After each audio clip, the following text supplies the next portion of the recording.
I love this game because I've been getting thank you messages. It's 3, 4.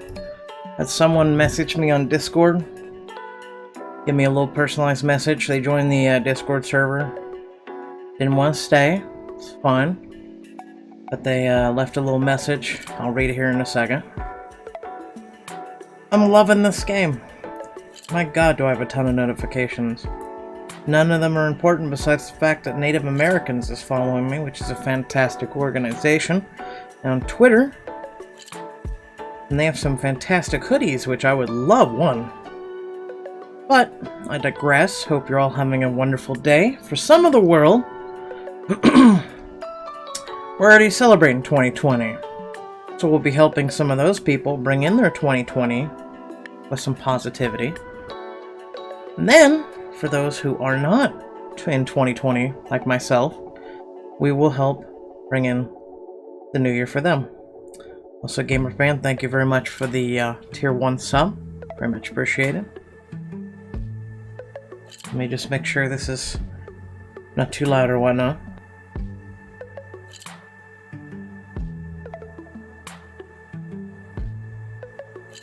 Good. Welcome, Justine. Welcome, Maxine. Okay, so the Pokeballs are showing up now. So it looks like Justine is sporting her moon ball, being a 9-month subscriber. She's sporting the moon ball. Did we get the other emotes yet? No. No, we didn't. Deserve love? Don't forget that. It is a happy game. Yes, it is.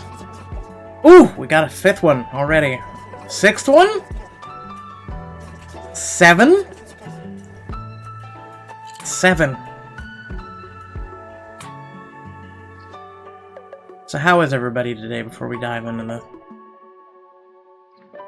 starting this up, because I'm trying to win raffles too on BlueStacks. I'm starting up a game real quick. I went and got myself something bad, okay? Welcome, Thorn. Let me read this message that we got on from Hayana. They were C last night, but there was a lot of C's, but I know which one he was. He says, "Hey, Locum, I was C in your kind word stream. One asking about something enlightening for my day. I just wanted to say thank you for the kind note, and it really cheered me up. I actually do like Mudkips a lot. Once again, thank you." My life is complete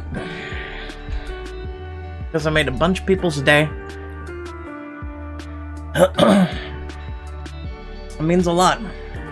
It means a lot. This game is... it's just awesome. If you guys don't have this game, you want to make a difference, or maybe you are you feeling lonely yourself. Maybe you want to anonymously, communicate through the World Wide Web to people. It's on sale right now. I think it's like $5 I'm checking. Yeah, $4.24. Regular $5. It's a fantastic game that I have dumped 5 hours into helping other people. This is my way. This is my way. I have spoken. Okay. This is my way. Ooh, we got 8. We have 9. We have 10. Hug chain. With a little ball there. Look at it. Yeah. Okay. Let's do this. Had to work today. That was good. Worked 3 p.m. to 7:20. Nice. Good hours. I worked 8 a.m. to 4 p.m. Good hours. Okay.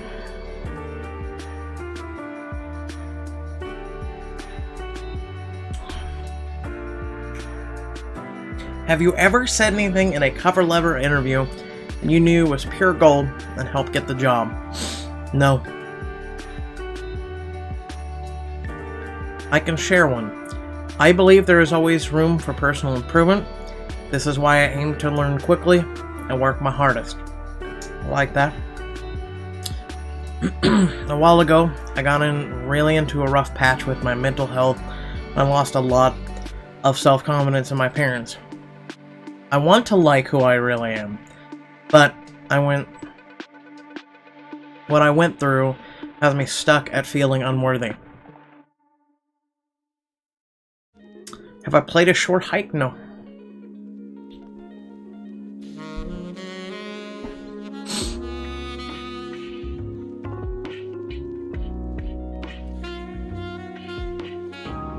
We already got a good one for starting the stream.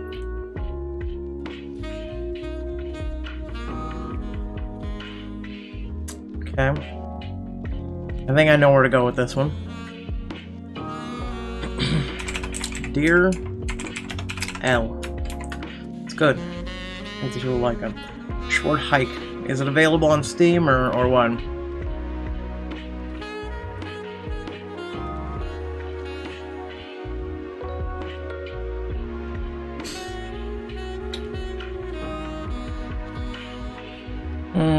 I want to make you laugh at the beginning of this. At the same time, I also want to take it super serious.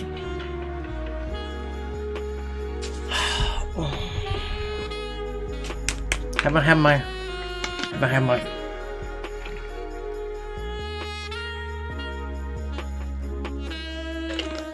I'm just gonna say this. This shit helps. I'm just saying. Those help.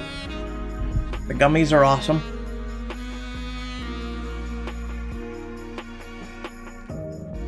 And when I was sick, it was the only sustenance that I had. Even though technically I'm still sick, but I'm not like in fever with 104-degree fever for like 2 days. How the hell I survived, I'll never know, but gummies.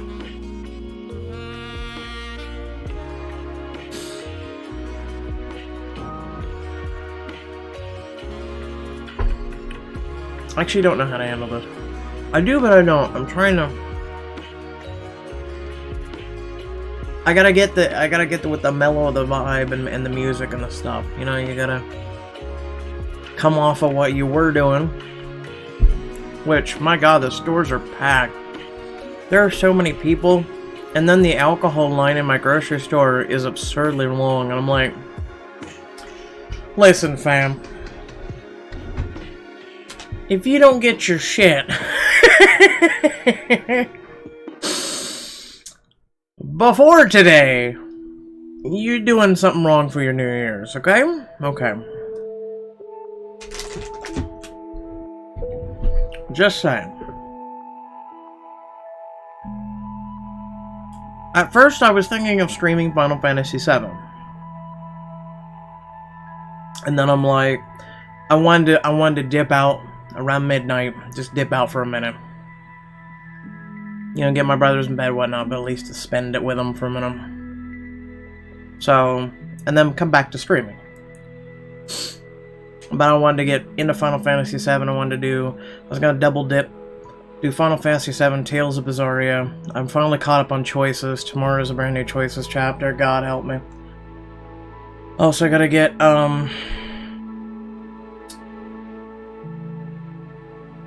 that Storyscapes chapter done. I feel like I'm stretching. Love jazz playing in the background. Oh yeah, this music is just very... And it's also nice, the game is self-rewarding. Like, every day that you log in, the deer delivers you a new song. So then what you can do is... Can I do this while I'm... No, I can't click on the radio while I'm doing it. Damn. You can go to the radio, and you can select different songs. It's nice. Alright. Dear L.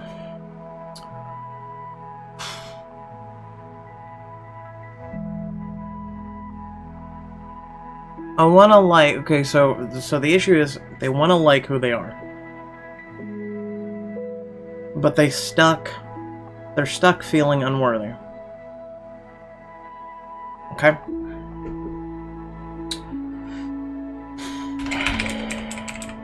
Firstly. No, hold on. How to do this?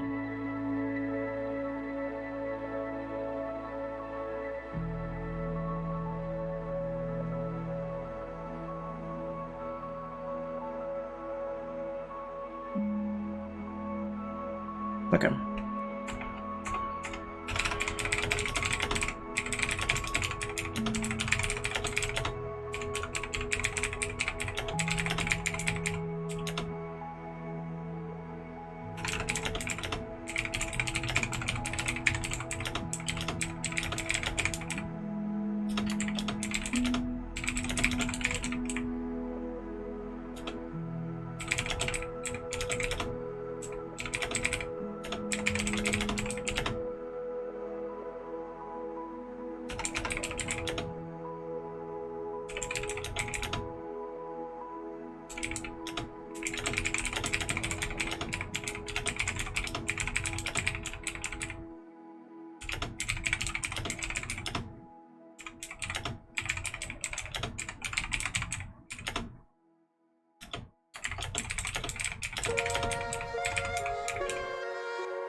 I shall send you a mug. Today will be mugs.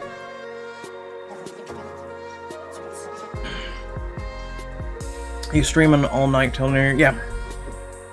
Probably after New Year's too.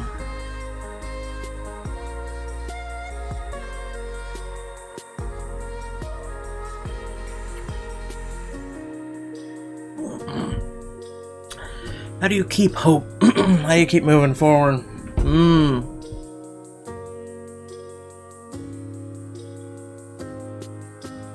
Also, I felt, because right before I started streaming tonight, I wanted to start crying. No. I was kind of watching something sad on the Lifetime Movie Network.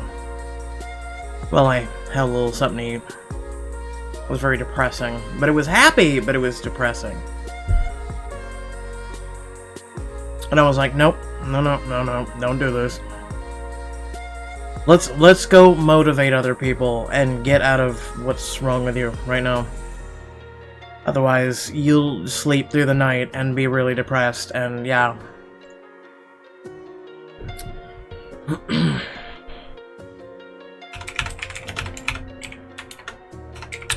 Firstly, you survived. So, you've had hope.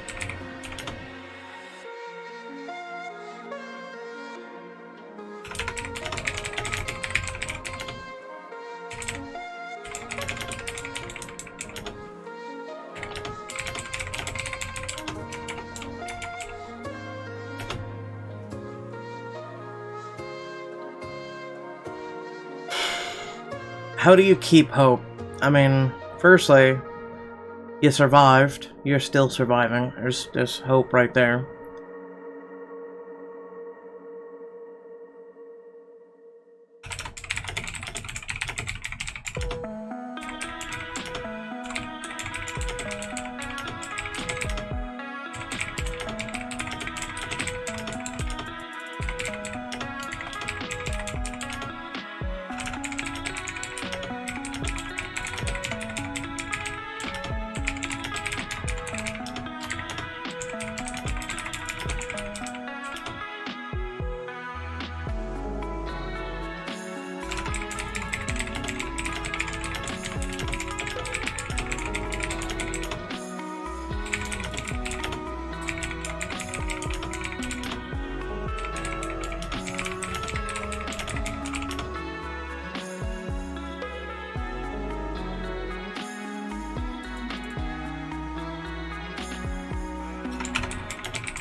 I'm gonna be able to put my Twitch thing in there, but that's fine.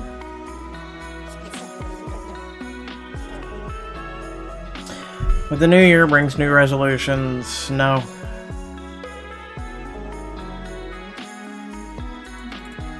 I miss the past so much. I can respect that. I do too. I live in the past. Unfortunately, it can also be a curse, because if you stay in the past too much, you'll never move forward. But I'm never gonna have the same feelings I have had once, am I?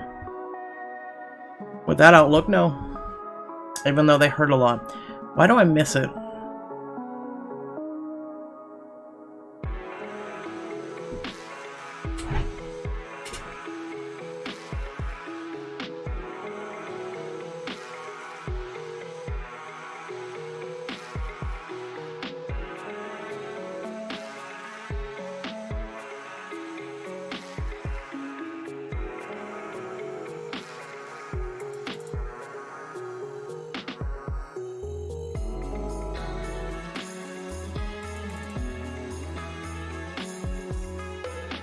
This one's tough.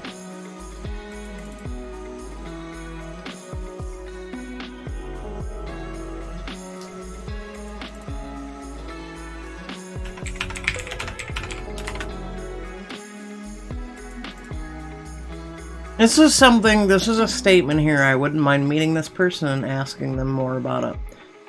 To be able to help them more. Because I'm trying to put myself in their state. The past, I look at all the things in the past. More so the people I've come across, the good, I try and avoid the bad. The bad is literally like going through a minefield. Even though you know every place there's a mine, it's hard to avoid the mines because there's so many. But you want those feelings from the past.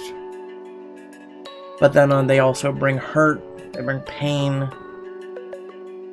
Like, something I myself need to go to someone about.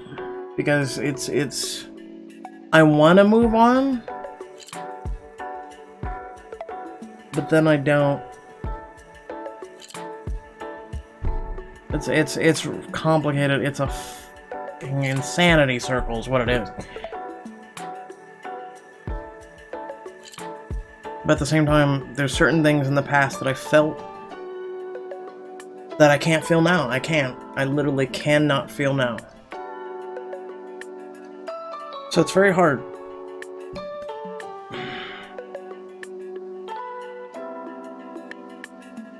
This one's tough. I am pretty much the same. The past brings a lot of emotions, pain, happiness, etc.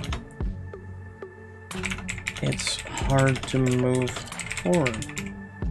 And you don't have to forget the past or let go, but it's better to move forward along with it. You can have these feelings in the present and future. You can make even new memories and hopefully better emotional ties. You just have to try.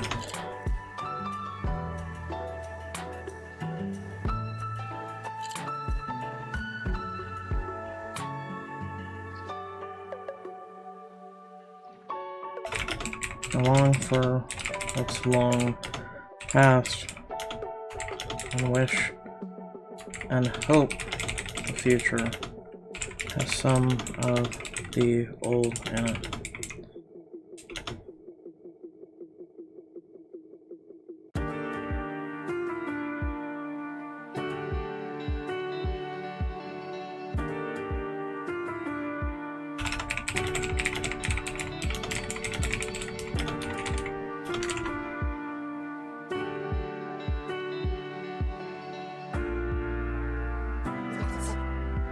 I feel like that was a good answer, but at the same time, it's not enough. Not enough. It never will be enough.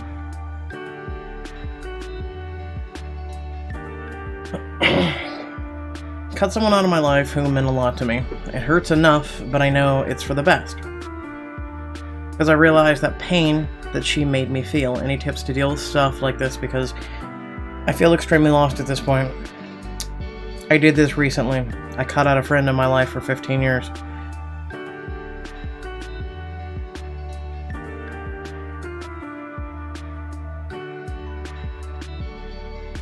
One, his advice was shit. He literally told me to just leave my brothers.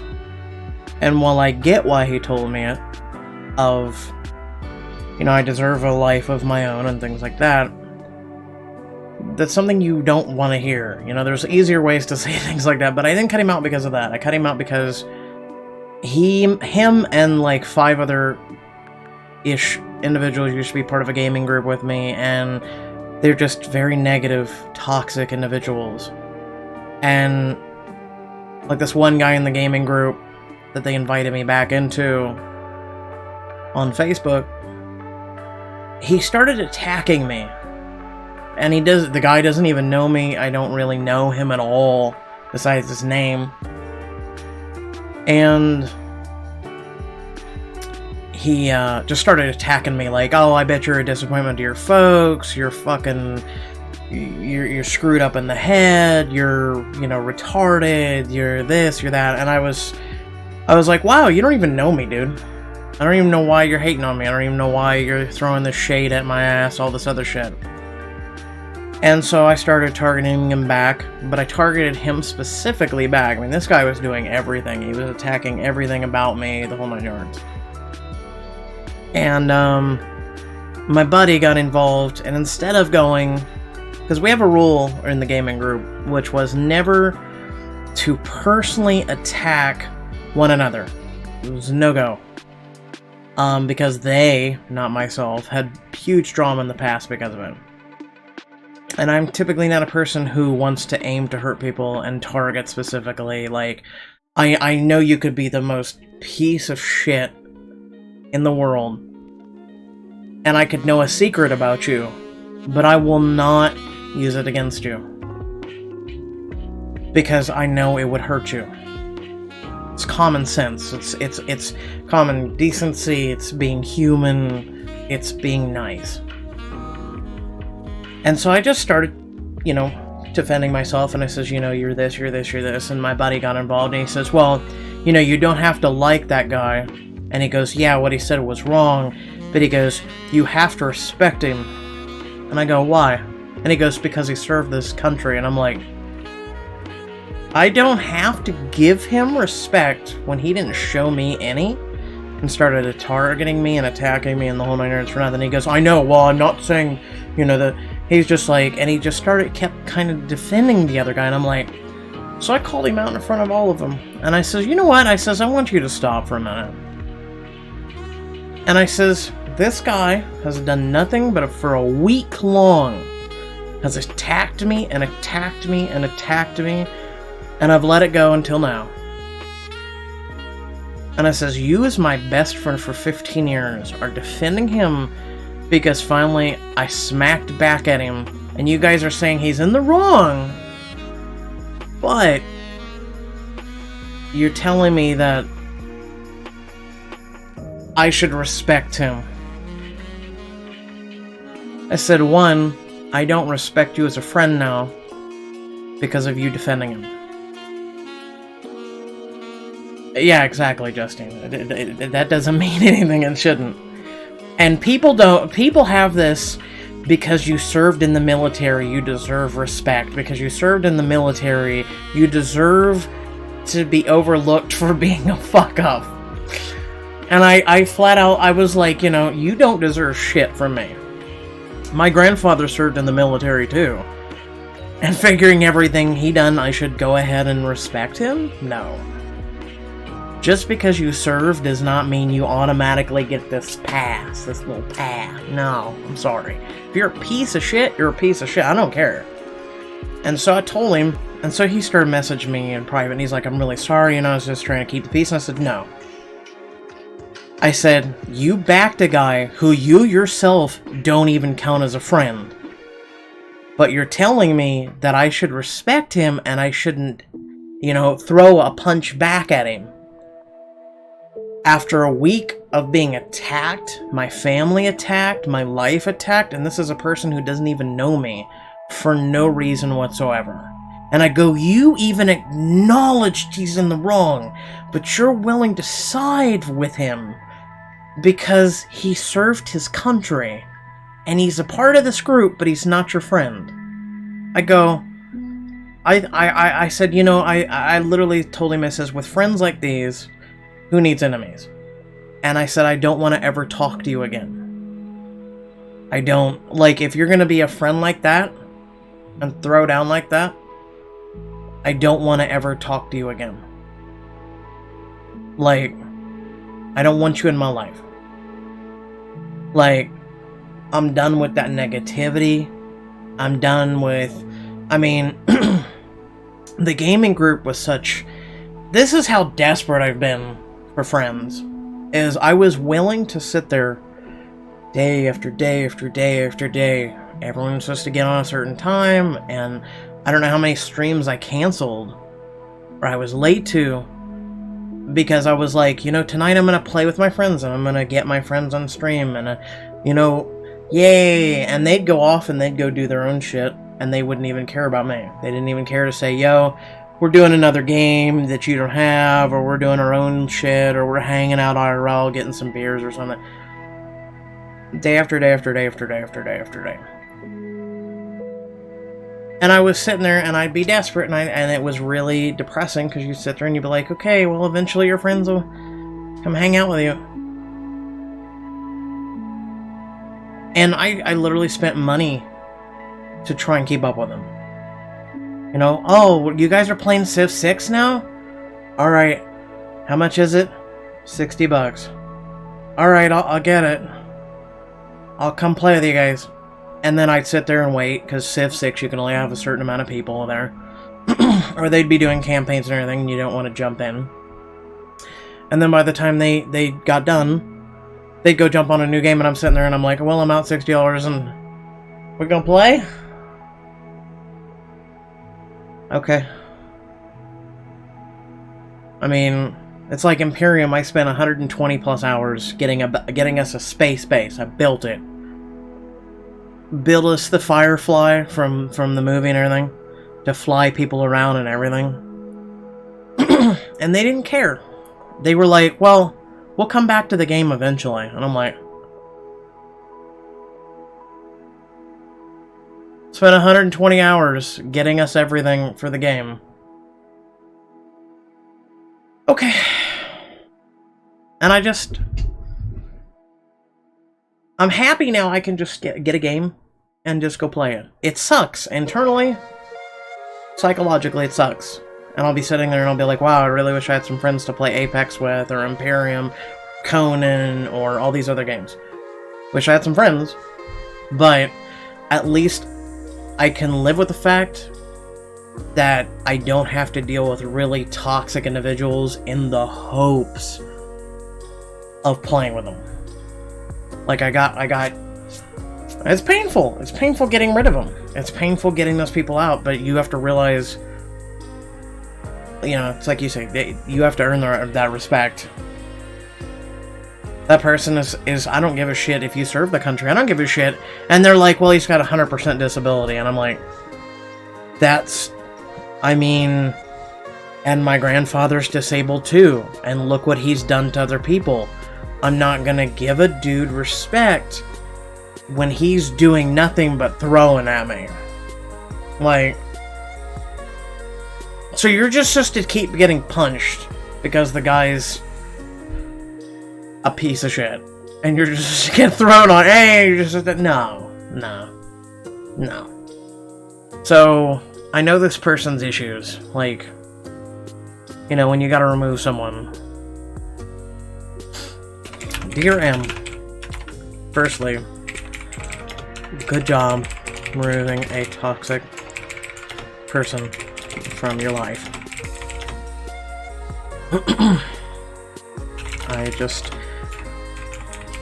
recently had to do that myself. After 15 years.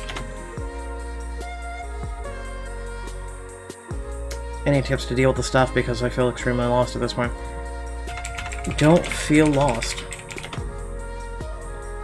Aim to surround yourself with better people.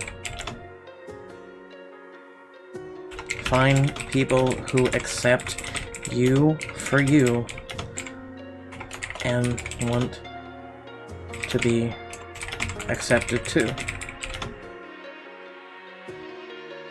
8 billion people on this planet. You will find people for you that won't hurt you.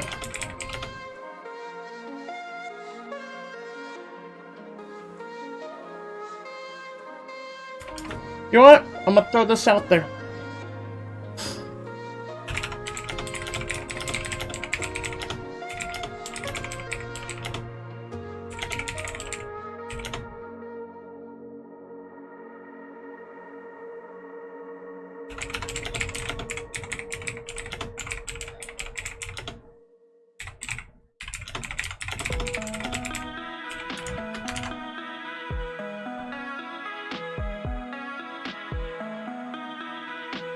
I love our community. That's why I can throw that out there. Because that's what I want. I want this. Let's just say tomorrow I die. We all die. I'm not gonna get depressed by it. One day I'm going to die.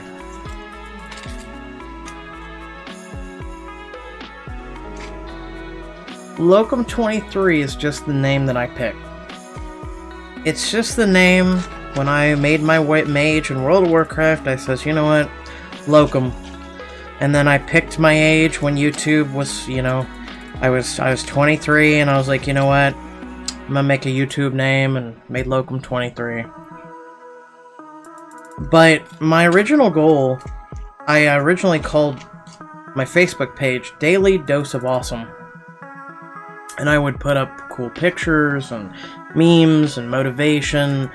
And when I first started my YouTube channel, I made things to motivate people. I didn't want people to commit suicide. I didn't want people to do, you know, to give in to their demons and things like that. I wanted people to be motivated. And when I'm gone, I want that to still be there for people. I want this community to still be there for one another. That's why Locum's Locos. It's bigger than me. It's bigger than any one person. It's as simple as that. It's like Total Biscuit. He's gone. R.I.P. And he was a game critic.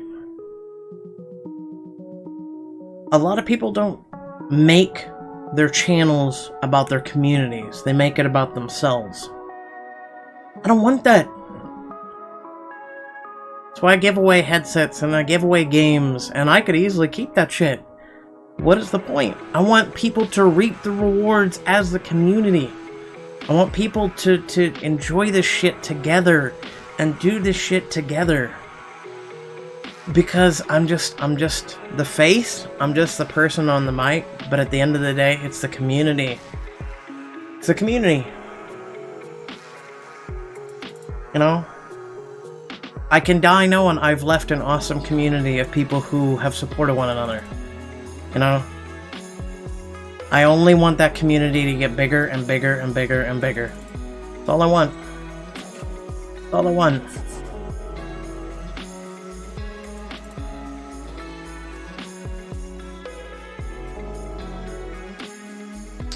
Okay. My brother is turning 50 this year. I want to do something to make it a great day for him. But I don't know what to do. And I don't know if I should talk to him about it because maybe it should be a surprise. Thoughts? Okay, I got you, fam. I got you. I'm gonna make this. Here we go. Okay. So right now, if my brothers were normal, and I'm having a birthday,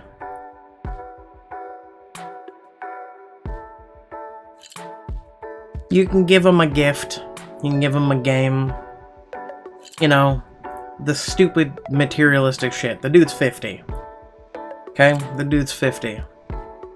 Give him something that you and him are gonna remember. Spend time with him. Go take him fishing. Take him to a movie. Take him out to eat. Spend the day with him.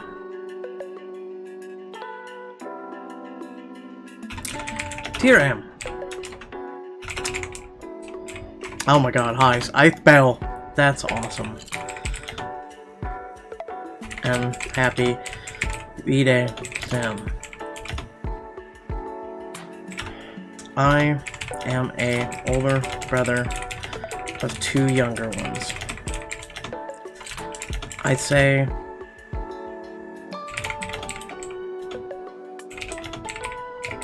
gift of memories. Hang out with him.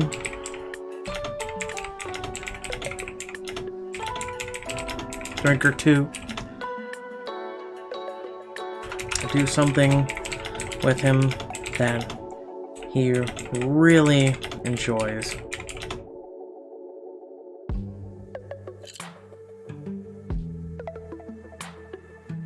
Something you and him can do that you'll remember even when he's older or gone.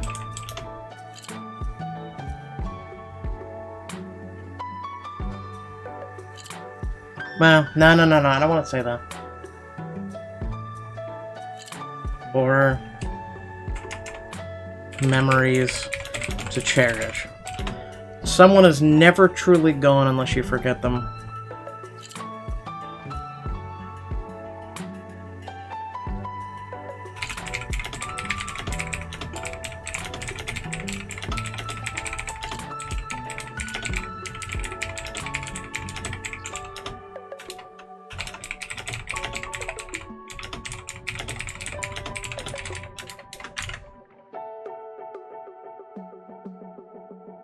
Get him the gift of this game. There you go. I get really anxious when my boyfriend smokes weed.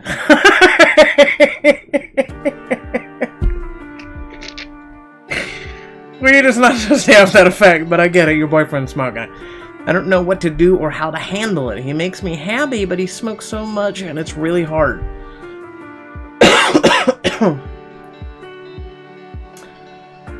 I mean, firstly, weed is not that bad. I'm gonna ask that.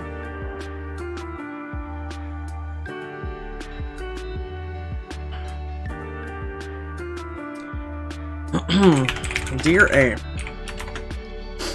have you tried some?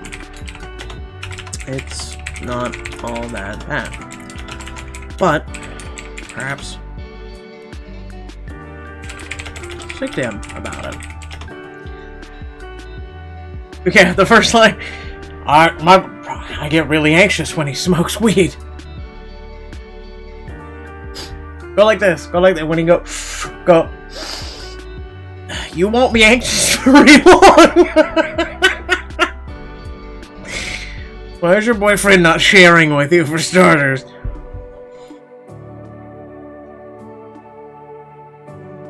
There is a line between benefit and crossing to addiction. I mean, anything can be addicting. Anything can be addicting. Hell, soda can be addicting. Sugar can be addicting. Meat can be addicting. Anything can be addicting. Pizza can be addicting. I ate myself 4 pizzas. Look at Papa John's. I've had nothing but 40 pizzas this month. You look it, dude. You look it. I think you've also had some drugs with those pizzas too, dog. Man, that guy looks like shit now. It looks like all the things he was doing internally that was wrong and everyone was criticizing him for it started to seep through his pores. And now he looks just... And it couldn't have happened to a nicer guy. Karma! Karma will get you if you're bad. Karma will get you. Karma will get you.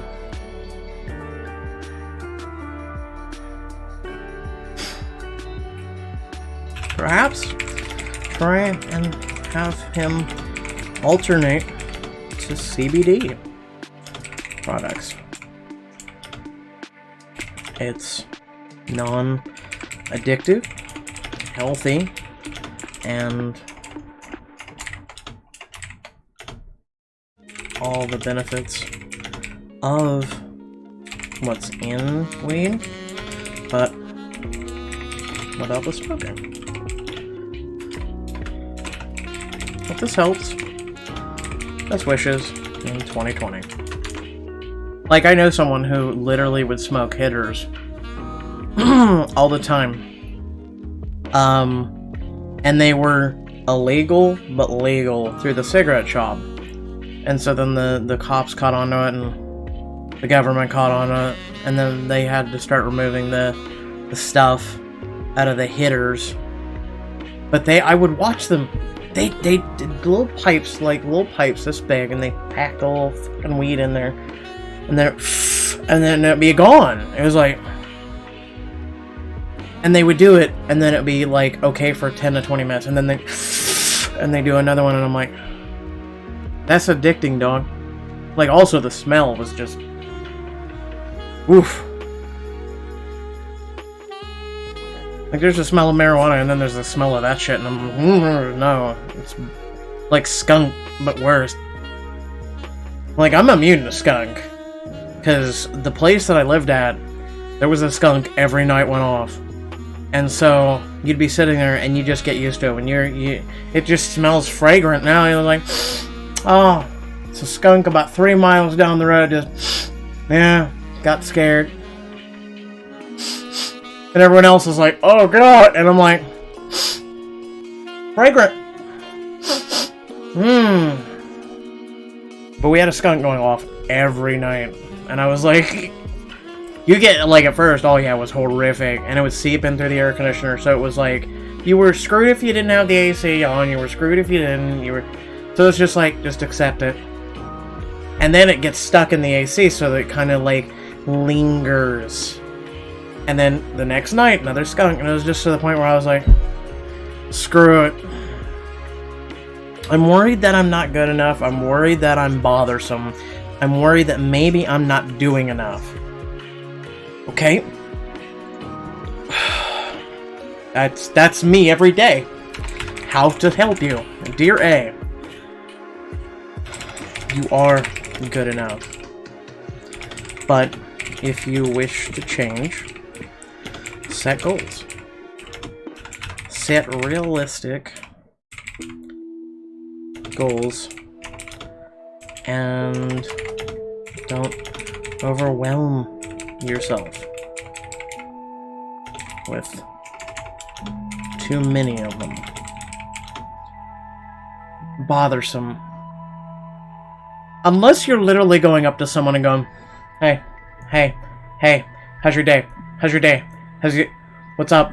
Hi. Hey, Omar, how are you? What's up? How's your day? That's bothersome. No one is truly bothersome. I don't want to say that, but no one is truly bothersome. You just feel that way about yourself. So you need to find acceptance. As for not doing enough, start small. Go for walks, meditate, set goals, etc. Work on yourself. Whether it be losing weight, getting stronger, faster, etc. You got this. Hope this helps. Best wishes in 2020.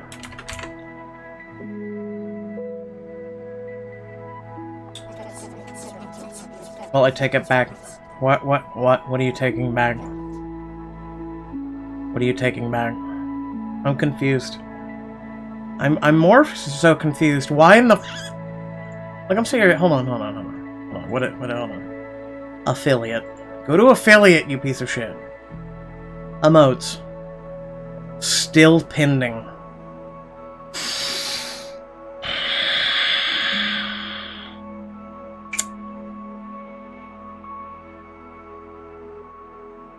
Like, okay, that's it.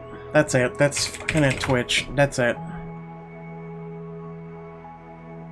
You've triggered the shit out of me, Twitch. Twitch, support.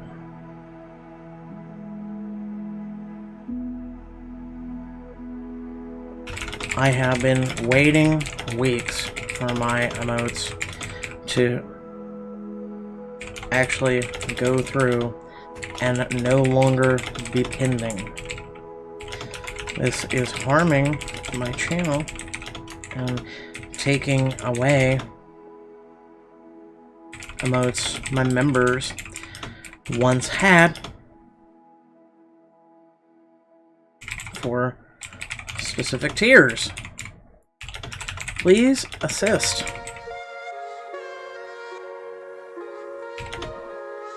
I've been waiting weeks for my emotes to actually go through, no longer be pending. This is harming my channel, it is. Because people come to my channel and they see 2 emotes and they're like, you have 3 tiers. Yeah. You have 3 tiers. Yeah. I'm supposed to have 4 emotes. I would like to have more, but we would need more subscribers. I wouldn't have, like, if we had more subscribers, I wouldn't have had to remove those emotes in the first place to do the new ones that I paid for to put up to be new and unique and nice and shiny and ooh, and to have, you know, something no one else has. Twitch is sitting over here going, ooh! Alright. There you go, Twitch. So why you doing the little thing, Homer, okay? What are you taking back, man? You can't take anything back. You haven't given anything to take anything. Okay, did that go through? Yeah, that went through. And close my BlueStacks raffle. And get back to my messages. Alright. By the way, does anyone actually keep up with that crap? The DC Universe, Legends, and Arrow, and Flash, and all that? I've been trying to catch up on that shit. Especially because I was sick. I got to watch Witcher, I got to watch all of Mandalorian while I was sick. Trying to get through Witcher was a little tough at first. I've never played any Witcher games, but it was a little tough at first. I won't spoil it in case anyone hasn't watched it, but it's not bad. It's actually not bad, fight scenes, things like that. It was actually really good. Once you got through it, and also once I stopped having a fucking shitty fever that just made me sit there and go,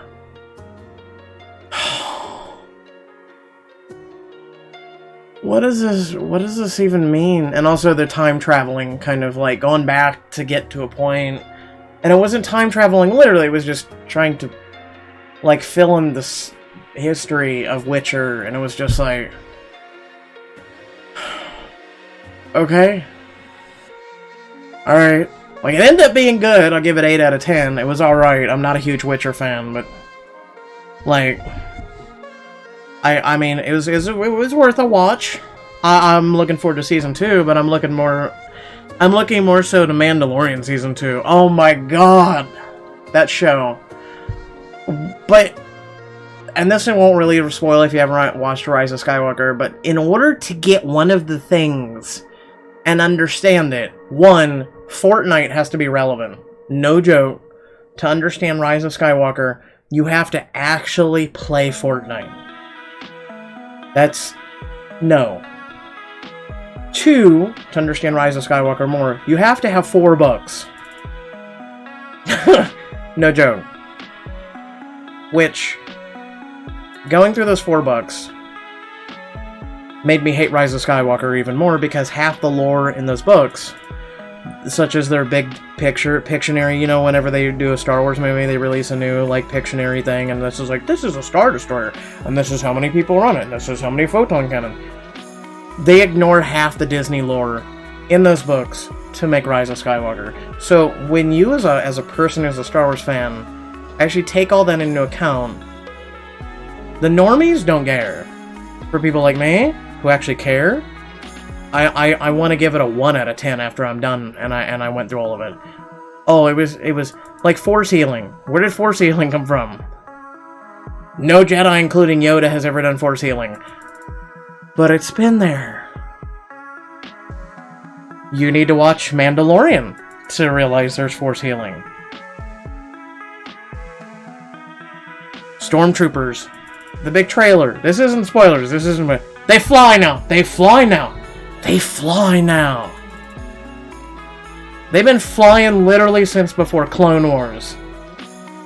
They've been flying for a long goddamn time, but they fly now. No! Literally in Force Awakens, in the book, the first of the shitty fucking sequels, there was... Okay, wait, I'm getting triggered now.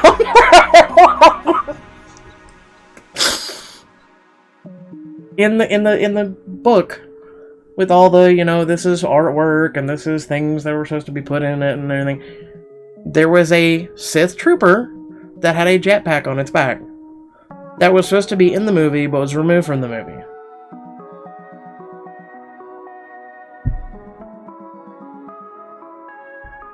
Phantom, or Phantasm, that big tall lady from Game of Thrones, she was supposed to be more of a badass. And in the movie, was a bitch. Which, for her being in Game of Thrones, she was a fantastic actress. She was supposed to be more of a badass in Star Wars. Welcome back, Thorn. And, like, in the cut scene where Finn confronts her, and again, this is like 2 movies ago, so this isn't spoilers. She stands there with all these troopers around her, and Finn goes, "Well, you're the one who lowered the shields, and, you know, because we had a gun in your head." And so, because she's so devastated that the truth got out about her by all these stormtroopers around her, and they were all looking at one another in the cut, that they were all looking at her and they're like, "Well, why are we going to go after this guy? 'Cause traitor! Why are we going to go after Finn when you're really the traitor?" So she goes and Han Solos the shit out of him, pulls out her gun and goes, poof, poof, poof, poof, poof, blast them all. Just to make herself look completely badass. They cut that and just made her a bitch in the movies. It was depressing what they did to her. These 3 movies have been shit. Rogue One I enjoyed more. Like, then that's saying a lot. Because I think Rogue One I think the only part that I enjoyed was the Blind Jedi. That was the only part that I actually enjoyed. It's the only part that I actually remember in wanting to remember and caring. Like, the Han Solo movie was shit. No.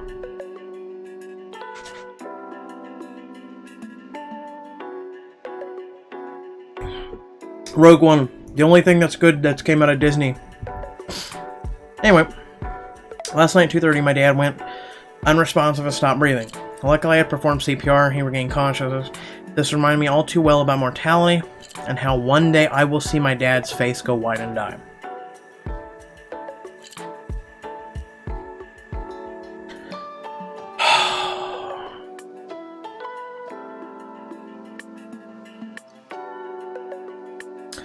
I've been around death so much. Literally every single family member that I've ever had has died. I'm immune to it at this point. The last death that I actually cared about was my cat. Her name was Blanca. She was pure white. I had her for 8+ years. I got her out of a shelter. She was very abused. First thing that she did when I got her home, she ran away. But she stayed around where I lived, and people looked at me and they're like, "Aren't you going to chase after your cat?" And I'm like, "No." I knew what she was doing. So I opened my window, and I lived on the second story. And so everyone's like, okay, you just spent like $200 on this fucking cat. Okay, you're just gonna let it... Okay. She went to my back window, because she knew I was upstairs. She was sitting there. Meow. Ow. Ow. Went downstairs, opened the door, ran in. She never left me again. Stayed by my side, slept with me every night, until the day she died. She was the last death that I mourned, even after family members died.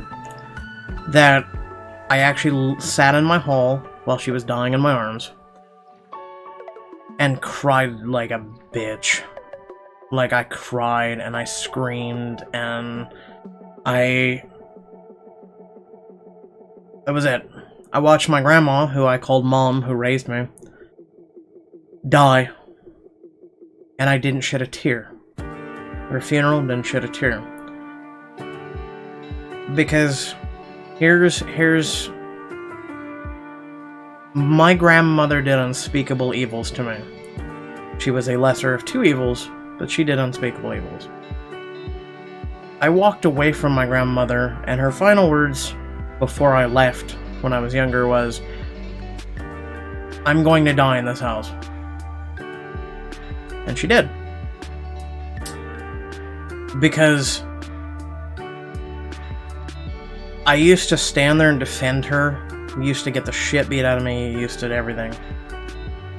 To try and be this man the family desperately needed to be up against my grandfather, who was in the military, and you should respect him, right?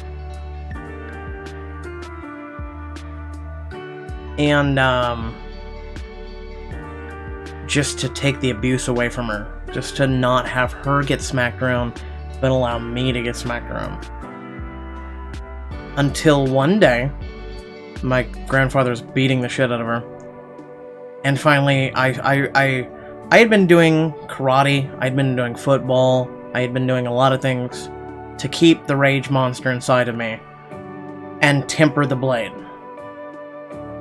And finally, I swung back for the first time in 15 years I had ever swung on him.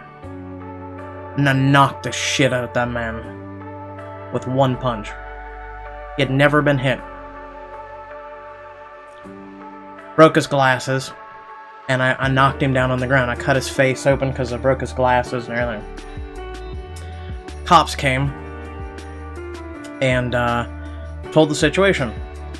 And the cop was looking at my grandmother, and because we live in the stupid-ass state that we live in,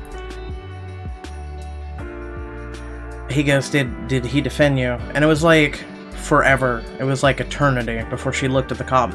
And her face was fucked up and red and everything else, and the cop knew. And she goes, no, he didn't. And he goes, I just want to make sure. And he knew. And I never felt so... I was such a fucking idiot, and I was so innocent in some ways, but gruelingly old and seasoned in other ways. And I had never had a family member, even though everything they had done to me. I had never been... I don't know whether if I had got hope up inside of myself. I don't know what it is. Like, okay, I've smacked him down, I knocked him down, you know, all you need to do is literally, for once in your life, be a parent, be a woman, be something other than the conniving piece of shit you are and you're gonna be. And you just need to look at the cop and be like, yes, he defended me, and he would have went to jail, everyone would have been okay, he would have got a record, the whole 9 yards. So I busted out bawling like a bitch, and the cop took me out there, and he didn't take me immediately to jail. And he says, man, he goes, I ain't stupid. He goes, but I have to based on what I'm told. But he goes, I'm not stupid. He drove me around the city for about a half an hour. And he goes, you can't go in there. He says, I can't let you go in there. He says, you're gonna go in there, and he goes, you're a good guy. And he goes, I can't let you go in there being like this. He goes, you gotta cut that out. And he says, you gotta dry your eyes. Because he says, you're going in there with kids who are going to eat you alive if you go in there like that. He goes, you did something a lot of guys won't do. And he goes, you did it as a kid. And he said, you stood up for someone else. And he goes, don't beat yourself down for that. Don't, you know. And he goes, you need to realize that this will help you be stronger. This will help you. And he goes, you may not look at it like that right now, but you will recover from this. And he goes, I want you to work on getting away from that. Don't go back to that. And a year later, I got away from my grandparents and got on my own and did my own thing. Because he was right. Like, once you screw over family, or screw over anyone, like, I think people should just wash their hands of you. And everyone else was like, oh man, that's your grandmother, she raised you and everything. I'm like, my mom was emotional, my mom died. I'm like, she did worse to your ass. Like, what? Why are you... I don't understand that. Now for me, I don't understand why people can mourn and have forgiveness. For me, once I washed my hands of that, I didn't care anymore. I washed my hands. Like, the emotional well for her was completely dry. Like, once you screw someone, like the saying, screw me once, shame on you. Screw me twice, shame on me. My emotional well was completely dried up with my grandmother. I didn't care. Like, it should have been dried up a long time before that happened. But that's just... How did we get onto this topic? I don't fucking know! But I wish... Again, I wish there would have been a game like this. I guess my point is, I wish there would have been something like this. I wish... It sucks how easily manipulative people can be, especially your family. Like... Well, I guess the way we got on this was death and all the shit I've seen. But... Like, it sucks how you can corrupt a child. Like, one, I shouldn't have gone through the shit that I went through, but at the same time, I should have been able to tell people.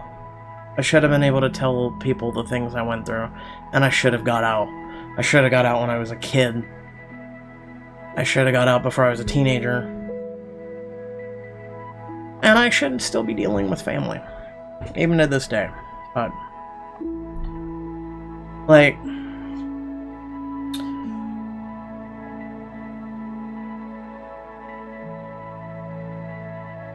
the world I wish was better. Anyway,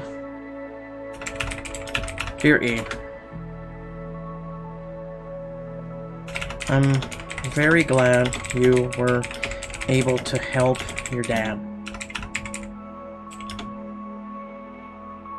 I'm glad he's alright.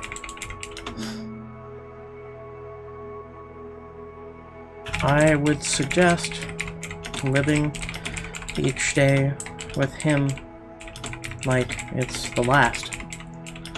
Make awesome memories, cherish them, etc. But know this.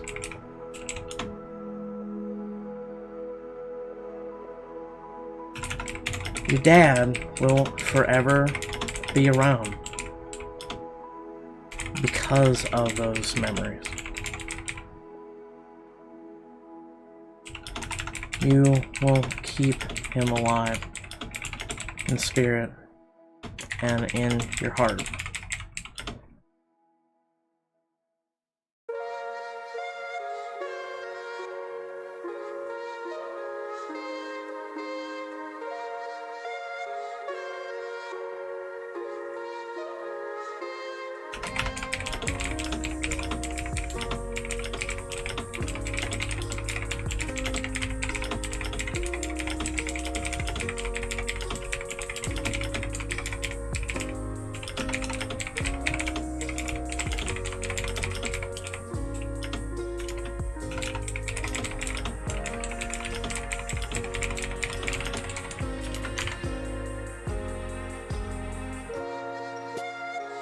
I think that's good. I'll have to take a look. Short hike is $6.79. Let me check my wallet. I almost felt half tempted to put up a thing. You know, like some streamers have like new graphics card and monitor.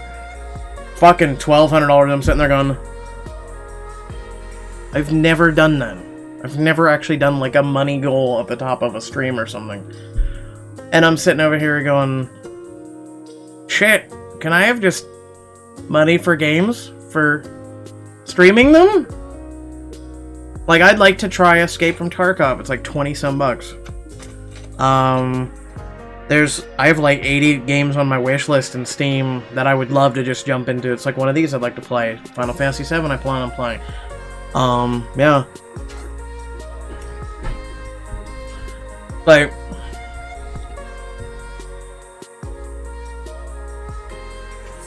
that's why I've told people, like, when I go to YouTube, I should show sometime my analytics. It's like retention. 80% of the people who are not subscribed to my channel are watching my content, and I'm sitting there going, hit the motherfucking button, please. Like, I don't think you understand. 80% of 1,000 people. Like, for instance, there's 80%. Like, you go to analytics of one video and it says 1,000 people viewed, 80% are not subscribed. That's 800 people. Like, I'm sitting there going, you realize that every person that hits subscribe on YouTube, like, it gives us tiers. Like, eventually, one, the more subscribers we have, the more YouTube actually cares about a channel. The more that they're willing to promote it, they're willing to, you know, like, YouTube, it's like I saw all these people, the YouTube will like a comment, or they'll post a GIF, or they'll do something for people who are like, I got 20,000 subscribers, yay! And I'm sitting over here going, if we had that many subscribers, YouTube would start caring. I'd get a manager at 100,000, or I'd get, you know, like there's, and then also, the fact is you can go to outside things, you can get sponsorships, where I can give people deals on shit, or I can do giveaways, or I can get games where I no longer have to pay out of pocket. And I can go to a developer, like the developer for Short Hike, and I'll be like, so, I have so many subscribers. You know, some viewers have been asking me to play this game. And they're like, I mean, look at, Hideo Kojima. Like, he sends Jacksepticeye, Markiplier, and all these people, even one guy I know who has like 50,000 subscribers, a package, like a game, and then like the baby thing from the Death Stranding and everything. And it's like, that's nice. And it makes you feel, as a content creator, it makes you feel invalued. Because it's like, okay, like I've done, literally, what was it? 2,650 uploads. I saved the thing. Yeah, 2,650. I'm literally 1,400 away from Jacksepticeye. 1,400 videos.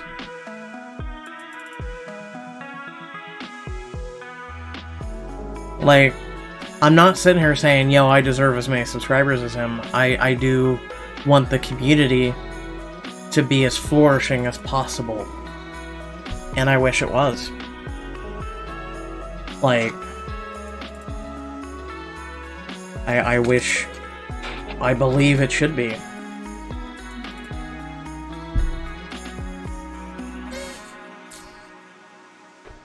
Like, you go to a lot of these people's channels, and it's like, on the left or on the right side, there's supposed to be like, these are awesome channels. Most of these people don't have, like, go to certain person, go to certain person. They don't do shoutouts, they don't do things. I'm over here and I do it. Because I think we should also give back. I am with my friends on New Year's. I want them to know how much they are valued. What would you recommend? Telling them. Telling them. It's literally that simple. Something just that simple from your heart. Word of mouth. Letting them know they are valued. can literally mean the world to someone. Hope this helps. Best wishes, 2020. Literally. Like, it's kind of shocking, isn't it? This world, like, people don't know how to be genuine. I gotta go, baby's crying. We'll be back on when she's sleeping. Alright, Thorn, have a good one. Hopefully the baby goes back to sleepy. Say, Mommy wants New Year's. Mommy wants New Year's, Eva. Stop it. Leave me alone. Mommy wants New Year's. Let me have a drink.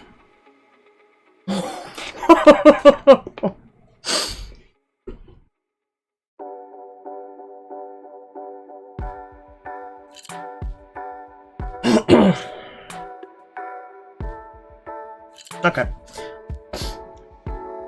A family of mine is an alcoholic.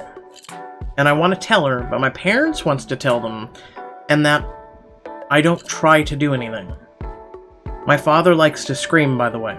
What should I do?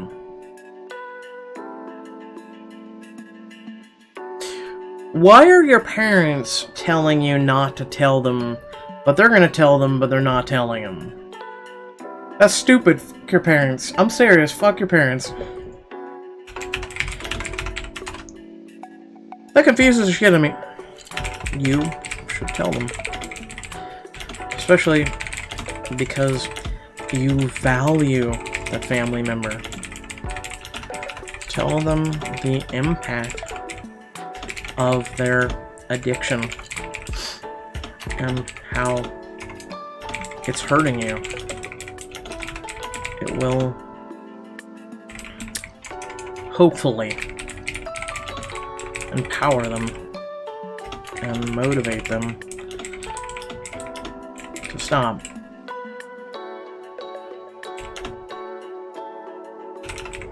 Your father also needs to mellow out.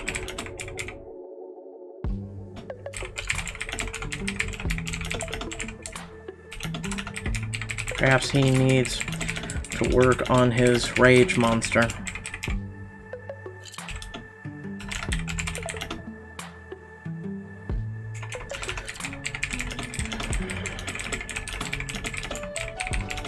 Now one day, he may yell rage and drop dead from a heart attack. And that you value him too much for that to happen. Boom! I've just knocked 2 balls out of 1 park at the same time.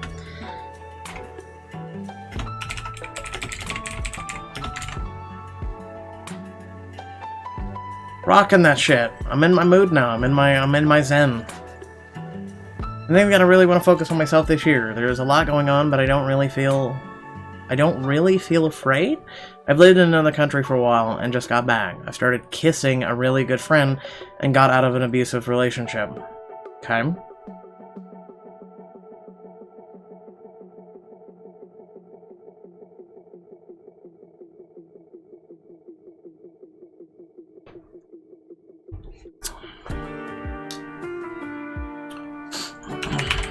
Dear P, you aren't afraid.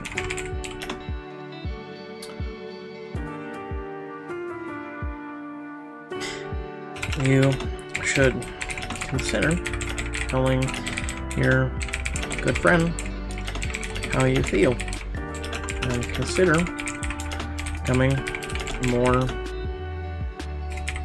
dedicated and serious with one another. I'm glad you got out of the abusive situation, and the best way to work on you is to set goals. Don't set too many at the start. Work small, then work big.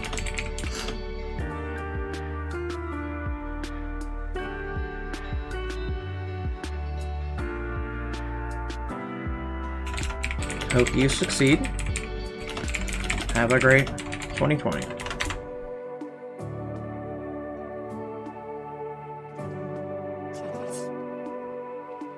I'm spending New Year's Eve alone, depressed. I'm worried something is going on between my girlfriend and I. Things have been off recently, and she texted me saying she wants to talk tomorrow. How do I stay calm?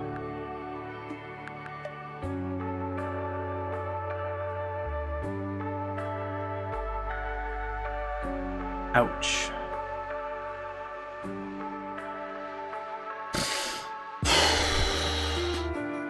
May I interest you in some CBD?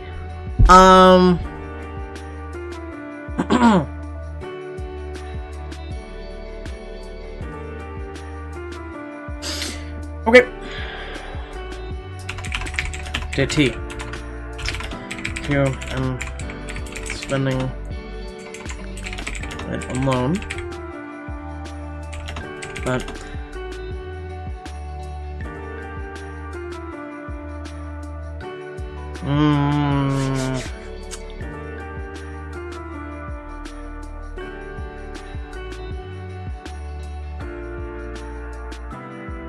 how to put this?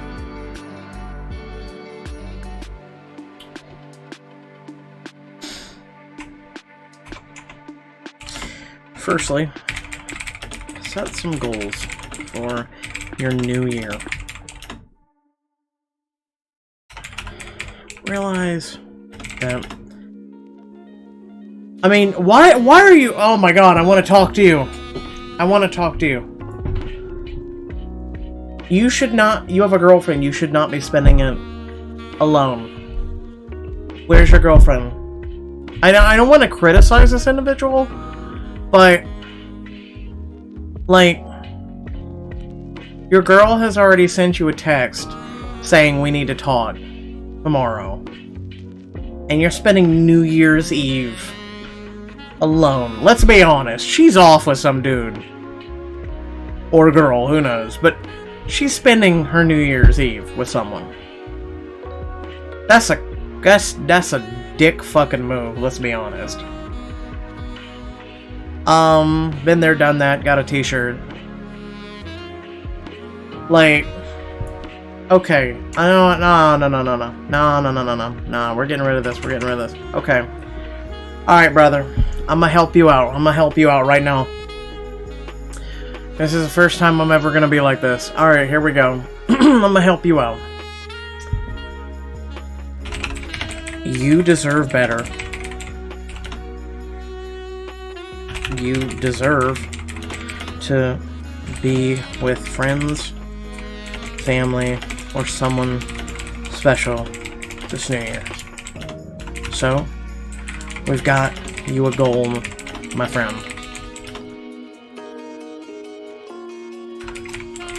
Don't let it happen again. Find people for yourself, starting today.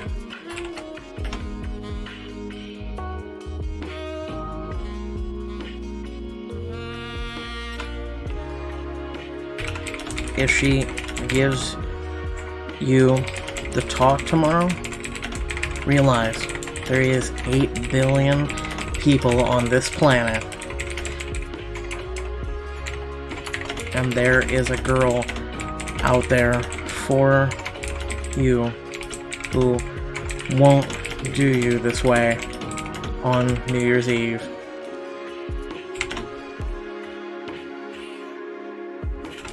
Have pride in yourself, chin up, and seek better. And above all, do better. Hope this helps. Best wishes in 2020. My friend, nah, she's gonna give him the talk. You know goddamn well she ain't gonna be like, I'm sorry I left you alone on New Year's. I want to spend on New Year's Eve. I want to spend New Year's with you. You know goddamn well she ain't gonna give him that talk. This dude, like, he's going into it tomorrow. He knows. Things have been off recently. She texted me saying she wants to talk tomorrow. My friend, you going into it tomorrow. Tomorrow's gonna be the brand new start of a shitty fucking year. And you need to accept that, and you need to change it. You need to set your goals tomorrow, that when she has that talk with you, you sit there, you have your chin up, and you go, you know what? You're right. I'm gonna find someone better than you. That's what that dude needs. He needs to not be devastated. What changes are you hoping to make? I got you. Dear R. I want to grow my community. Be healthier. Be more successful. And do for many more others in 2020.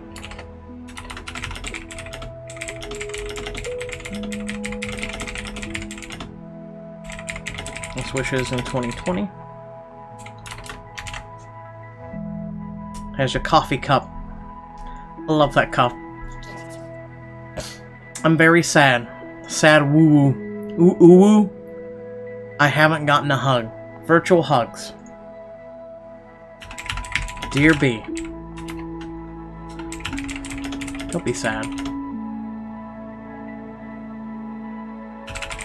Just know I owe you a hug. Make a resolution for 2020 to get more hugs and give more hugs.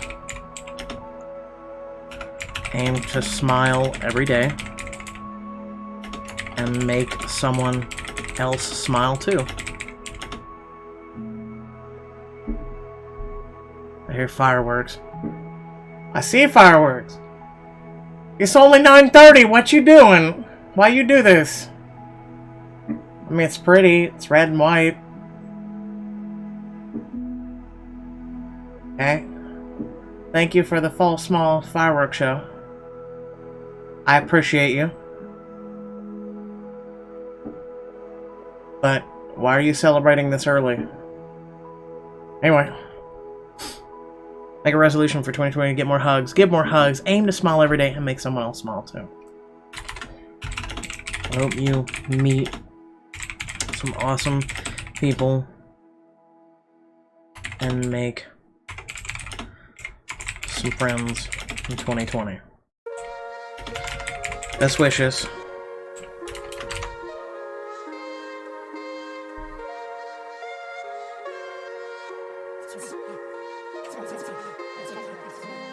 Wait, what?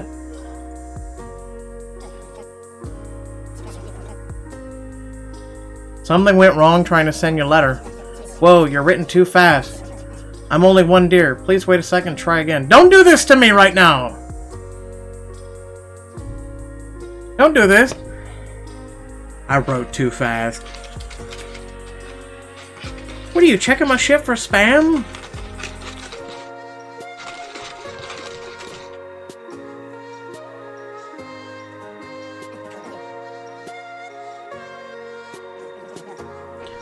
I'll rush this right over. Oh dear, something went wrong.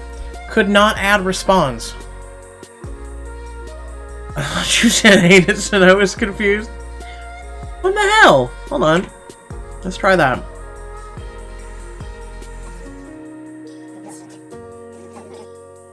You're writing too fast. Bitch, I ain't writing too goddamn fast. You know, fuck you. Just, fuck you. Just next.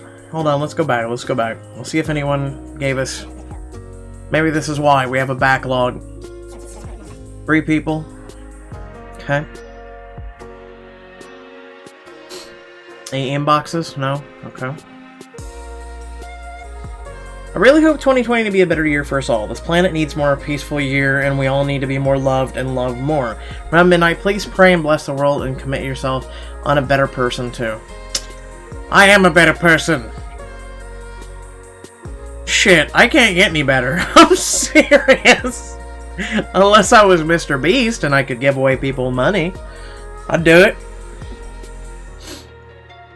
Rabbit. You're an idiot. That's not a good way of... that's just mean, Locum. Oh, cough. Relax your shoulders and your jaw. Release the stress you've been holding in your body. I have no stress. Okay. So, guess what? It's a new decade. What are some great things you've done this year? P.S. You're an amazing person. I'm gonna pass on that. Dear anyone, I'm happy with my body and I'm worried to reveal it to my boyfriend when the time comes to make love. I work out at the gym, but my stomach is ruined from having kids. How do I feel more confident? Your stomach's not ruined, Jesus Christ. Dear O. Your stomach is not ruined. It just...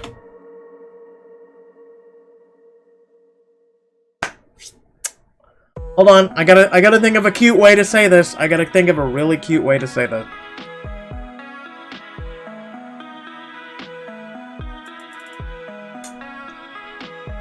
It's just... No. It's just been full of love. I like that, because, you know, typically you love the child that's inside your stomach. I'm going with it. Your stomach is not ruined. Just... It's just be full of... You're an illiterate dumbass! Full of love. There we go.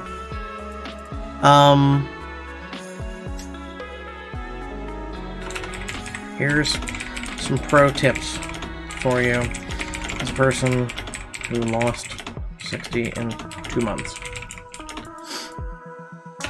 Burn more than you put in. Tiger stripes. Burn more than you put in.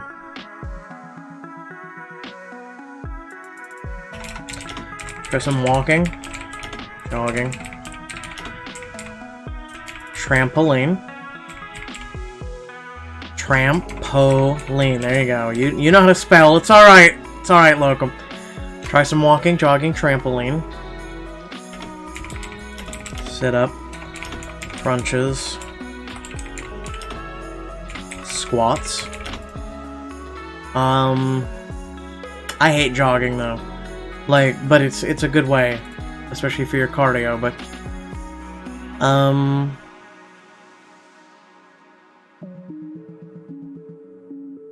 Dancing. Dancing's a good way.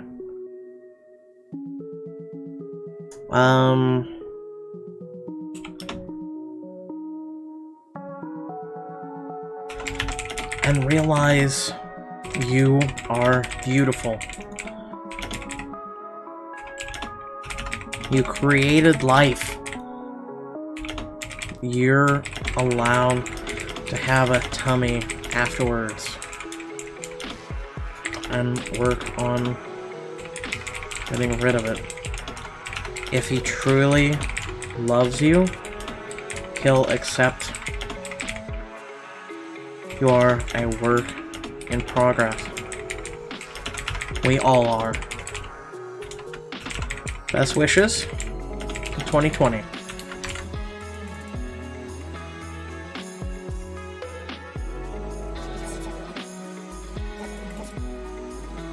My feelings are strong. I can't beat them. This affects my life.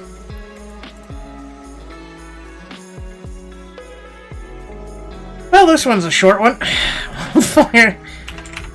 Dear F. Emotions are meant to be strong. That means you're human. Temper them. Meditate. Work on controlling them.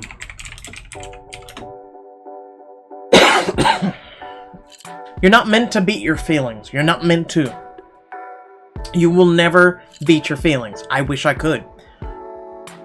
The only way you can do that is to literally, take a bottle of pills and to literally go to a doctor and have them drown you into being a zombie. They tried that with me. It worked real well.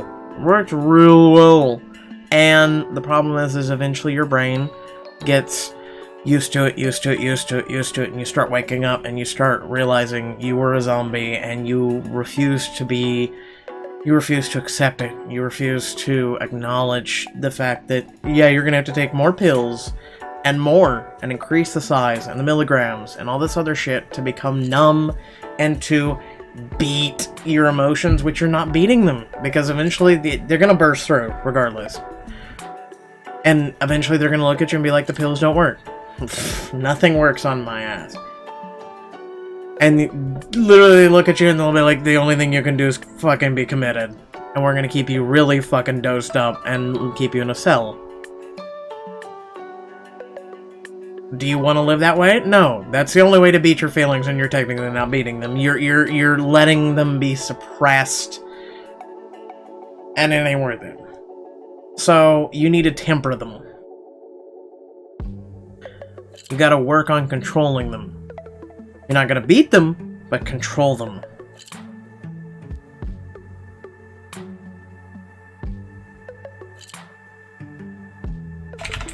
Go for walks. Bicycling. Music. Games. Etc. You can control them. You'll never beat them, unfortunately. But you can live to learn. Or, you can, oh my god, learn to live with them. You know what? I got you. You want a community to help you, talk to you, etc. Come join mine. Otherwise, best wishes 2020.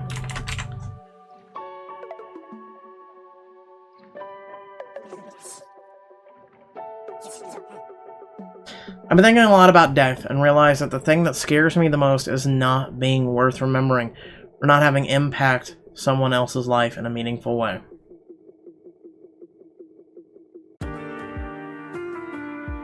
I used to have this fear, and I still have this fear.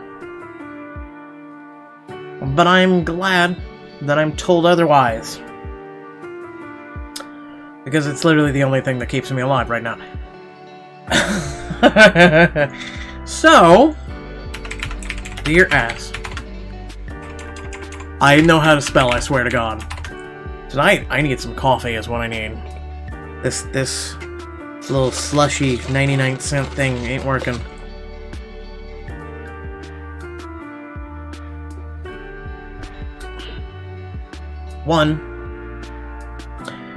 Firstly, stop thinking about death and start thinking about living.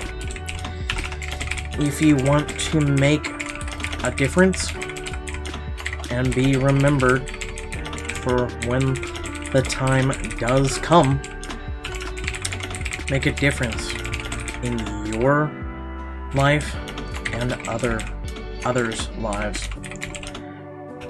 Aim to smile, laugh every day, and make that happen for someone else.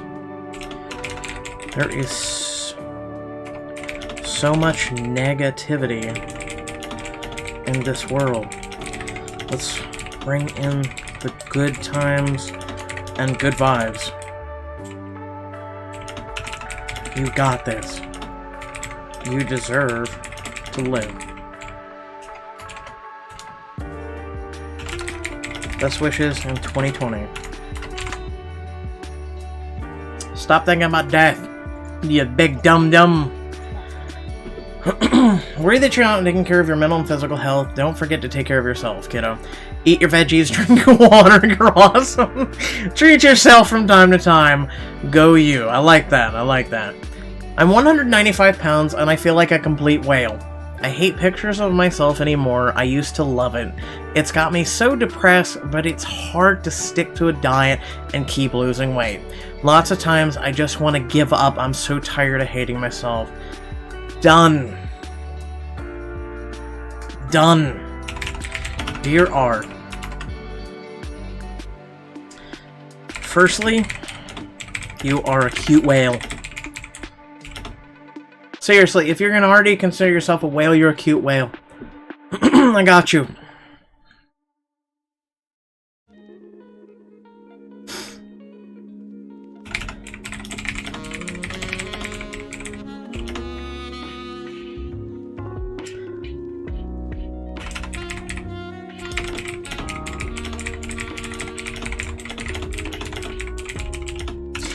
Burn more than you put in. It's that simple. No. What is it? Hype diets? No. Oh god, what are the typical names for them? Or something's like trending or whatever the fuck. It's such stupid shit. Oh, try this keto diet. Try this bariatric bullshit. Try this. Try that. Try getting a surgery. Try fucking only eating goddamn green beans. Try it's these I'm trying to think of the word. It's like I'm trying to think of the word.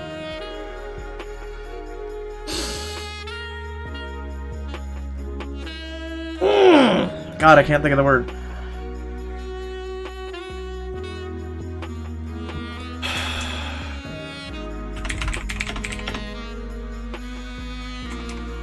It's not going to happen overnight, but it will take time and dedication.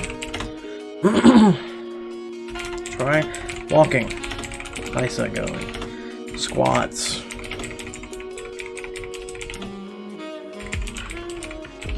Things that are comfortable for you to start and then work on them.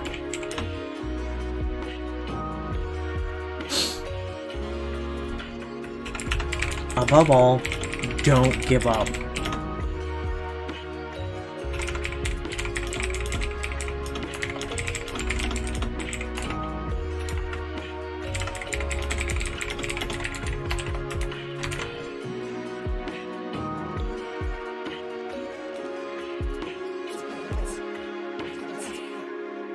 How do I stop procrastinating? Set goals, small ones at first. Take away distractions from yourself. If you gotta work on something on the PC, stick to only it. But also set aside breaks here or there so you don't burn out.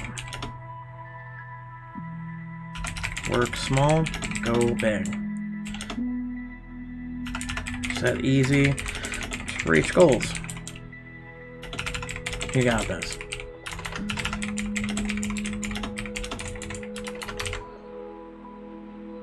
Like a lot of people, they'll sit there and they'll be like, okay, I got this book to do. I gotta sit there and I gotta do this book. I gotta do this giant fucking the whale. I gotta find out if he got the whale. You know, that giant fucking book. And it, like, no, read a couple chapters and then, you know, go do something. Take a break, get a coffee, get something to drink, go for a walk, do something. Like, the best way to beat procrastination is to work on small goals and get big. That's simple as that. Like, oh, I'm guilty of it. Jesus. Right now, I should be working on other things. But I figured, do something awesome, stream, you know, get back into having a schedule. And also be awesome to other people, you know? I've grown up always being told that I shouldn't cry, but because of where I am in my life right now, I keep doubting myself, my own emotions, my own confidence, that at times I just stop functioning normally and it scares the hell out of me. That's because you're suppressing your feelings. It's okay to cry. We dealt with this last night with the kid, with the boy. Boy! That was told, don't be a bitch, don't cry, don't show emotions, don't do this shit, and piss off. Piss literally off. It's fine to cry. I remember the emotional video that I put up on YouTube. I wanted to delete it because I cried. And I was like, fuck it. I put it up there. Because it's okay. It's okay. Whether you're man, woman, girl, boy, or if you consider not to be one of those genders, I don't give a shit. It's okay. It's okay. Dear S. Firstly, stop holding your emotions back. it's okay to cry. It's okay to feel. Because if you don't, you're not human. Even animals cry.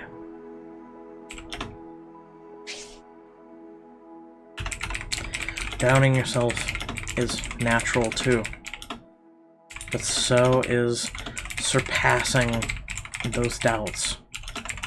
And you can. You just have to set goals. Keep pushing. Start small. Work your way bigger. Don't give up. Temper your emotions. Let them guide you, but don't let them drown you.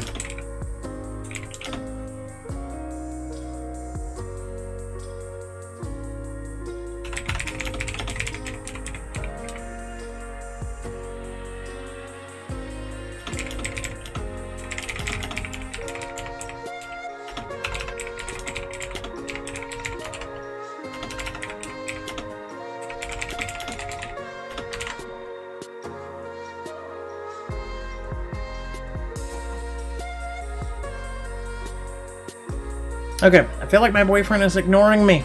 I know this may sound stupid, but he spends more time with his friends playing Siege.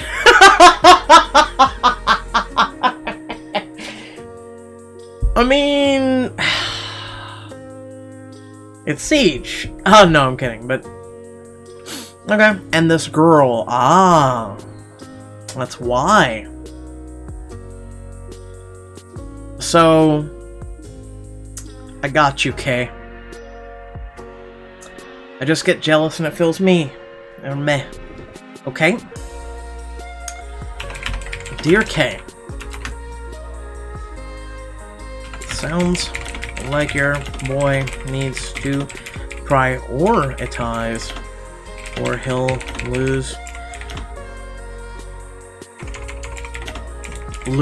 someone who's awesome and cares about it. You could try playing with him. Have it be a couples bonding where he plays with you, teaches you, etc. If he doesn't want that and continues the distance, you may need to find someone more who's willing to care about bonding with you. Not Siege. I mean, like, I hate to put it this way, but, I mean, okay, so I've gave her a solution, which is, go to your boy, say, you know what, teach me how to play Siege. Okay? Teach me how to Dougie. Teach me how to Dougie, okay? God, am I seriously doing this right now? If he wants to sit there and be like, yo, you can't do it, or whatnot, if he off-puts you, nah, bitch, bye. Like, you just, like, I would love a fucking girl to come up to me and be like, yo, I know you spend a lot of time doing this or this or this. Oh my god, it would blow my fucking mind if I could get a girlfriend who would be like, yo, can I come over and do some of those voices for your choices or something? I'd be like, please?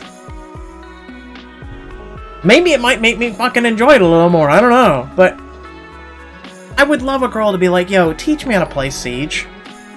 Bunny-chan, welcome and thank you very much for subscribing. How are you today? I would love a girl to be like, yo, teach me how to play Siege. I'd be like, bitch, come here! You can sit on my fucking knee, let's do this! Okay? I'll let you sit in the chair. Okay, what you're gonna do is you're gonna plant, okay, the thing against the wall, you're gonna, I would teach a girl to do it. Oh my god, I would die to teach a girl how to play video games. Like this dude. Yes! Your cute whale color made me smile. Yes! Goals! I'm glad I could make you laugh. Listen, okay? Whales are cute. They are. I think we even have one. With this one right there, okay? Little gloob gloob. Okay, little gloob whale. We're sending that one out. You need to find someone who's willing to care about bonding with you. I hope you... Oh, no. I hope the situation gets fixed. Best wishes in 2020. I mean, I feel like I gave her her solution. Go to him, talk to him. You know, if he's like hanging out with another chick and he's gonna be like, nah, you can't play Siege, you can't handle Siege. Okay. You know what you can't handle? This bitch. Bye. Like, oh, the game is cute, and I love it. And then I also like just the whole message behind the game. You know, helping one another, and then if you have bad days, you know, getting help from other people. This world needs more of this. Like, Pokemon. Anxiety and depression have left me with no social life at 21, and I don't know how to start changing that. I want to go out and do things, or maybe just have done things. I just don't know where to start. Okay.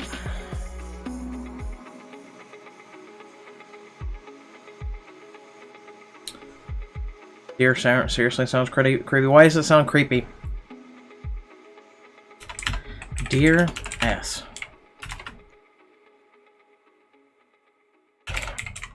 It's okay to have a clean slate. Firstly, work on yourself and caring for yourself, because no one will want you if you don't accept and love yourself. Make that your first goal of 2020. Next, start small. Go meet people who have the same hobbies, interests, goals, etc. And work your way bigger. Surround yourself with people who care for you and accept you for you.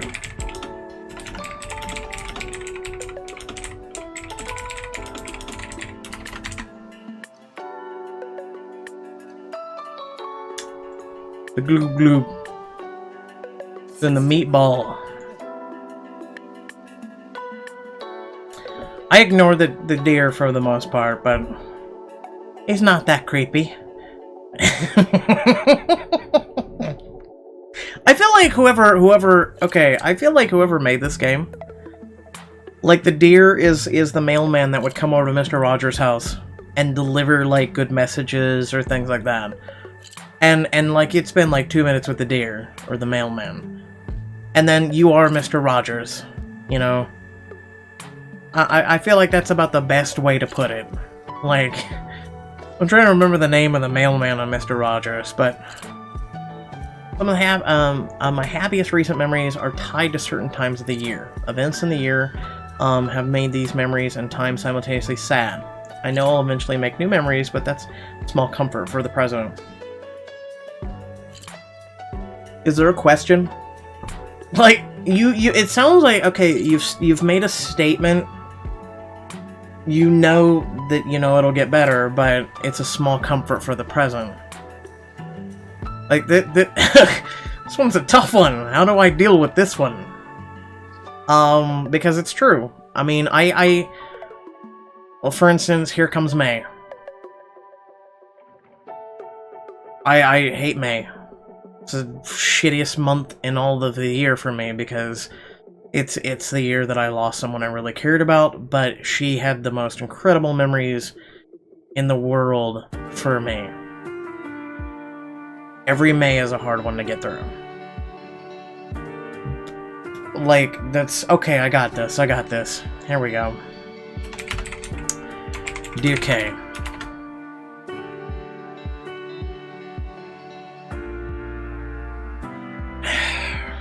Those memories are what make us who we are. Cherish them. The good and the bad.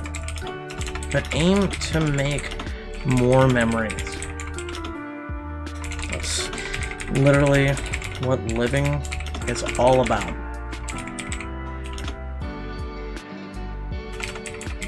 Meet new people, make new memories, fill up your life with such awesomeness that the memories are plentiful. Because at the end of it all, it's what will keep us here long after we have gone. Hope this helps. Best 2020. No, best in 2020. Boom. Sometimes it just be inspiration, you know? You just gotta go with it. What do you do when your friend circle makes you anxious and feel empty? Oh, hey! We haven't had this discussion enough tonight. I have the desire to make friends, but I'm not sure how to make friends as a 27-year-old adult.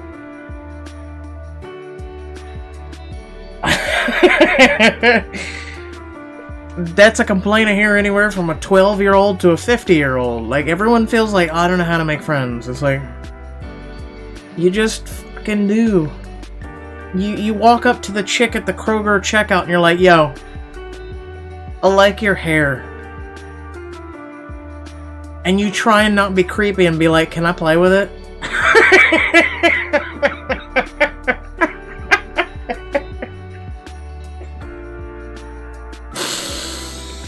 And just be like, you want to be friends? Okay? Like, it's that easy. It's just that easy. If she looks at you and be like, I'm calling security, just be like, alright. I just wanted to say hi, okay? Dear A.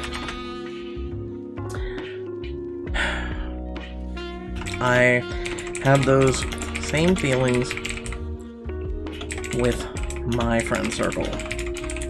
So, here's my suggestion. Meet other people, the same interests, hobbies, etc.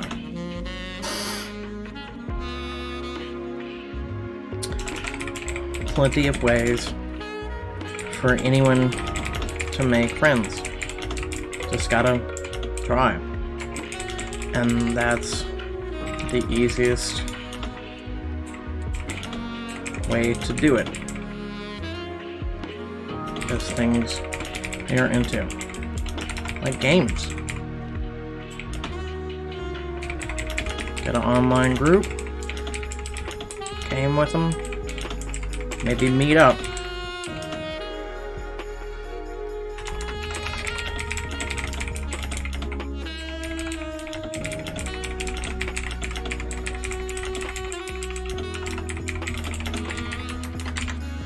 There you go. You get the mug. I'm a garbage person. Oh boy. Well, I lead men on with my relentless flirting. My fiance knows I'm flirty, but doesn't know the extent I go. I don't know why I do it. I have no excuse. My man is kind and treats me very well. He honestly deserves someone better.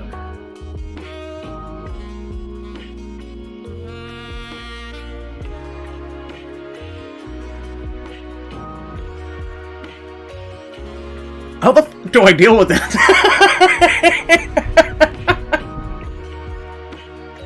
Okay, man. Oh.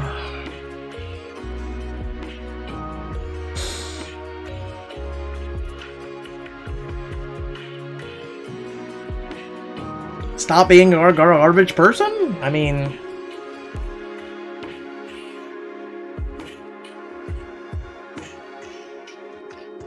Like, you're shallow. You know your guy is good to you. He treats you right. He's kind. Sounds like a really good catch. And you know you're a garbage person. It sounds like you just want to keep dipping your toe in the pool. And then being pulled into the pool and you know, having sex and then get out of the pool. Like...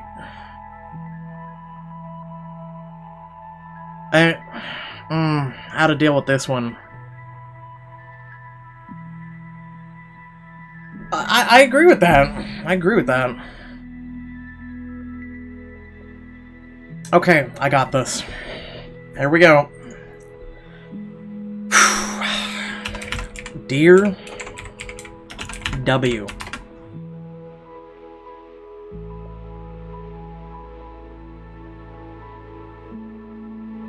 Like, flirting is great. Don't get me wrong. There's, you know, it's kind of nice. You want to feel wanted. And, you know, I'm single, so that's why I say that. It's nice being a little flirty. But once you get that person, and you're like, yo, I'm dating you, you lower your flirting. You can still, you know, be a little teeny flirty, but like, you dial it down because your eyes should only be for that person. How do we change this person's life? There's one way or another, someone's life needs to change here. This woman's, like, priorities needs to change, or this guy deserves better.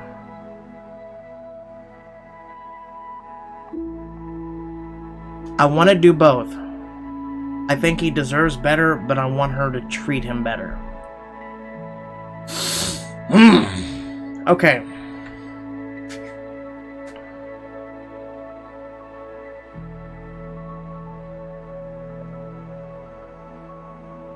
Like, I know why she does it. Flirting is nice. It's nice because you're most likely it's being reciprocated. It's making you feel like, ooh, yeah, someone wants me.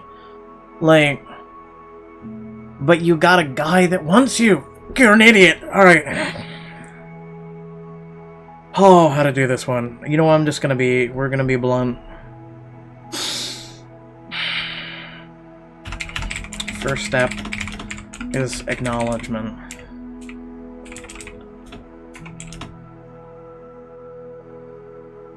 You got a good guy who deserves better.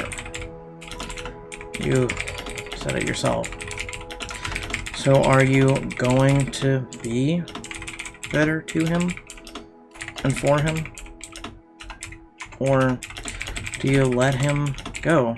Because it sounds like you like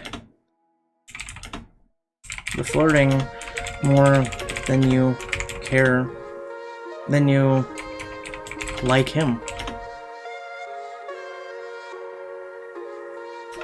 So either change your ways, talk to him about it and the extent, or let him go and let him find someone he deserves. It's literally that simple. Hope this helps. It's in 2020.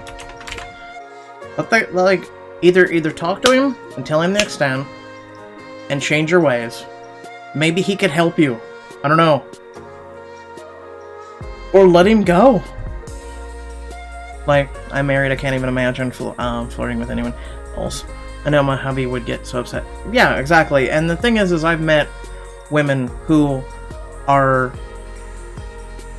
Like, I know one who is married, and her husband's completely fine. He's like, yo, it's okay, because he doesn't work fully, and he accepts it. He accepts that, you know, she may go find someone else who can please her in certain ways. Okay. But at least he acknowledges his shortcomings, and she's married to him and everything, and at the end of the day, she comes home to him. But if you have nothing wrong, and you feel the need to cheat or do all this shit, let the person go. Like, either change, or let the person go. Like, she's willingly saying, my man is kind, he treats me well, he honestly deserves someone better. So either become someone who's better, or let him find better. Because you're innately hurting him by doing it. That's all you're doing. Well, it's like me. So I'm single, and I've had a rule. Because, I don't know, part of it is my own lack of confidence. Part of it is my own shortcomings of myself and thinking that I'm not good enough. And also the fact that I'm still holding out for the right woman. There was once a woman who was the right one. She's no longer on this planet. Because she was too good for it. And, like, I have this rule I tell every woman that I'm with. I'm not gonna be like, yo, no sex for you, until I'm ready. And I feel like you're the right one.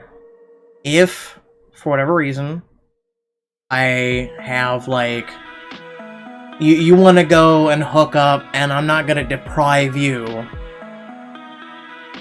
Or, you know, if I have a shortcoming or not. It's an awkward conversation. As long as you tell me and are open about this. Like, yo, I'm gonna go see Willis tonight. You know. I'm like, okay. I would rather you be open with me and honest with me, and you filling that need, than to find out from Timmy, who's like, yo, your girl's over there fucking Willis. Like, I'm fine with that. Like, I'd rather go through that whole, I'm gonna go be with Willis, at least I'll know. And I'll accept that. Like, hey, she's coming to me at the end of the night. I'm willing to be okay with that. I myself, if I was ever given that out, I wouldn't do it. I'm a one-woman kind of guy. Like, I've been burned more times than I care to count. And they always give you the shit. You're such a great guy, I don't know what's wrong with me. I'm like, motherfucker, just piss off. Like, I literally gave you the out. And you still couldn't do the out. I hate that. Just came in for a moment, my dad was watching Eva and she rolled over, so my dad moved a bit and fell off the bed. I was gonna say, are you okay? But checked on Eva, still safely on the bed, and she had the biggest grin and started laughing.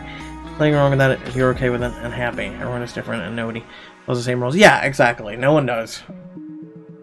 Like, it's like someone messaged yesterday that they wanted a polyamorous relationship, and they were like, you know, it's hard to find other people who, because everyone's like traditional, and I'm like, you're not looking hard enough. There's plenty of people out there. Most people don't want to talk about anything beyond traditional because it's taboo. Like, shit, 20 years ago people were taboo about talking about just sex. You'll find people, just go look. Hell, there's Facebook groups and everything for polyamorous people. You can find people that want to talk about shit. Like, sex sells. Like, I'm a literal streamer, and I watch everyone around me with OnlyFans. You want to see me naked? And go to my OnlyFans site, just $5 a month. This year I'm having a Black Friday sale. For just $1 you can join and get all my lewds, and I'm sitting there going,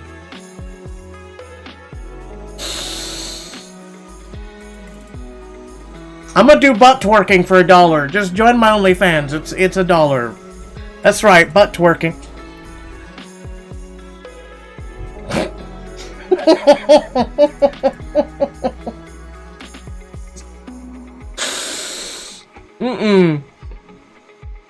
There will be no lewds, just butt twerking, okay? Just look, okay? My butt. No hands, ma, okay? My butt got some muscle, okay? That's right, join my OnlyFans, just $1. Screw this Black Friday shit, okay? You can watch me twerk while streaming. In clothing.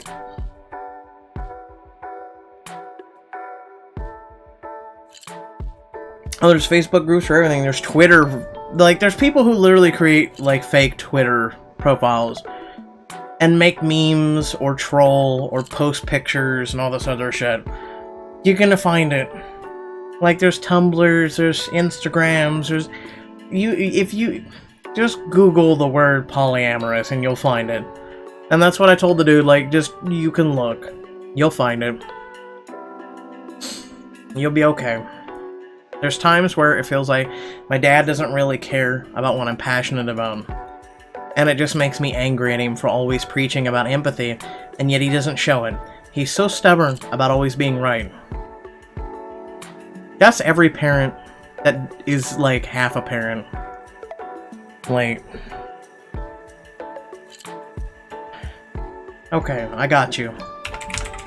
Dear ass. We as children want acceptance from our family. It's literally hardwired into us. You need to accept things about you and less from others' opinions. You'll be a much happier individual. And hopefully, one day, he'll come to accept and support you. If not, then that's on him and not on you. Hope this helps. It's truth. Don't accept, like, we're hardwired to want our parents' acceptance and their support and all this other shit. We want it. We crave it. It's like the tea. Nom nom nom. We want it! The problem is, you go so many times to it and you keep getting smack back, smack back, smack back. Stop going for it.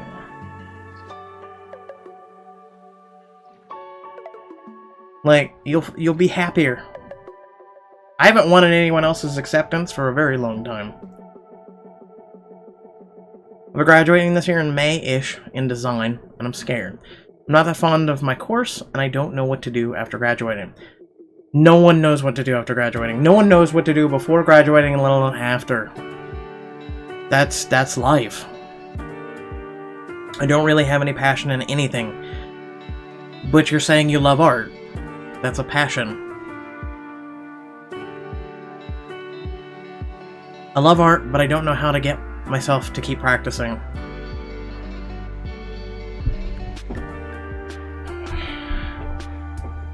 Okay.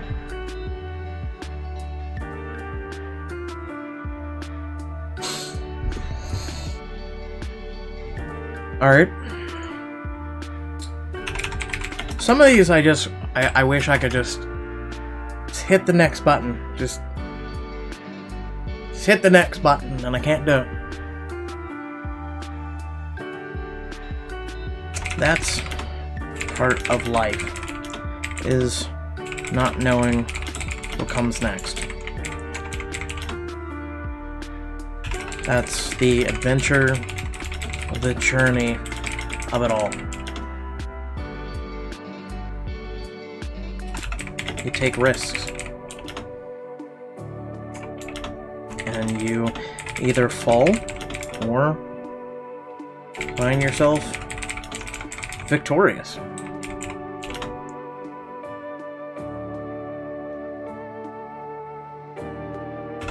You love art. That's passion right there.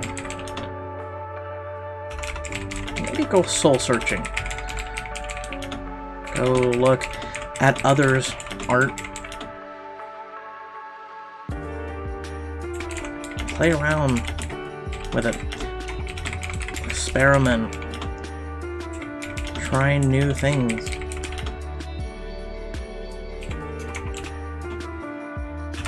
You'll find your way eventually. Again, enjoy the journey.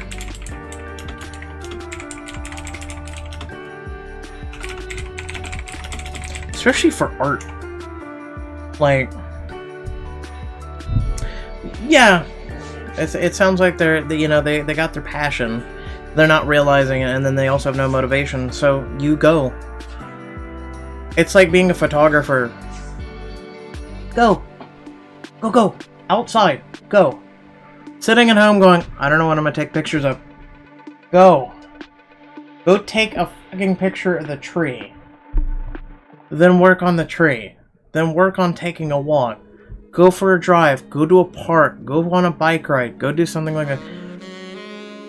Like, photographers all the time, I'll hear it. I don't know what to do. Go. Like, it's like writers. I have writer's block. Go for a walk. Go for a bike ride. Go outside. Freshen up. Go explore some things. Get your mind going. This thing is when a lot of people don't realize, I think that's one of the reasons why everyone's so fucking depressed anymore. Like, is there an ultimate goal in this game? Yes, the ultimate goal is helping people.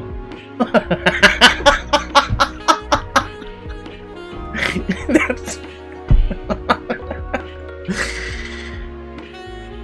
like, that's like, what's the ultimate goal as a content creator? Making content? I don't fucking know. Like, that, I mean, that's, I don't know how else to put it to you. Like, there is no goal. Not every game has to have a goal. It's kind of like Skyrim. What the fuck is the goal of that game? Oh.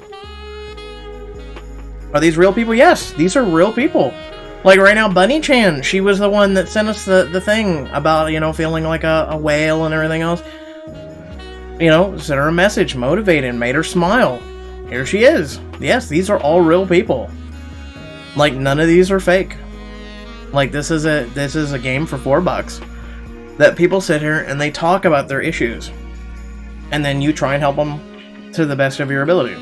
So I'm taking this mushy, craptastic thing in my head that I have dealt with so many things and hoping to help people, and also using, like, for some things that I don't have answers to, thinking about it, giving them common sense, common courtesy, common decency answers to hopefully help them. Like this one right here. I've been there. Lack of passion, motivation, things like that. You just gotta go outside. Like,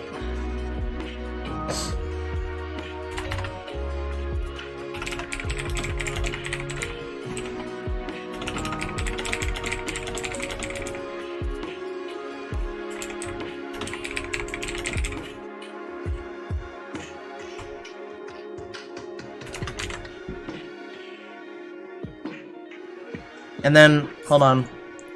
Hopefully the next one's not. Okay, you're fine. Wait. See, this is the shitty part, because if you hit back to see if people responded to you, you'll lose this message. My 6th year in university and I still haven't graduated yet. What? How? Did you, like, go for an associate's and then a bachelor's, or what? Like, if you're stuck and you haven't graduated because you keep failing for fucking 2 extra years... What? This one's confusing. I thought about switching to a different program, but got rejected because of my average was too low. I decided to keep going until I either graduate or get kicked out.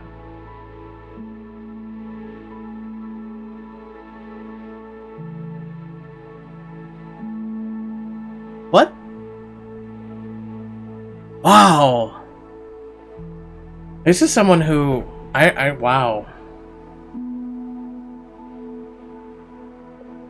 What? This is someone who has potential that they are squandering. Who is paying for your university? This is probably someone who has like a rich parent and they're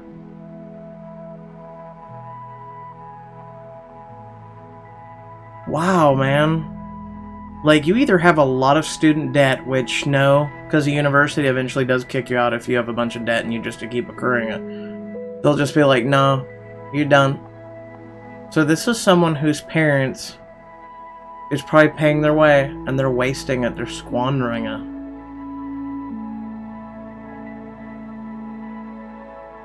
Man.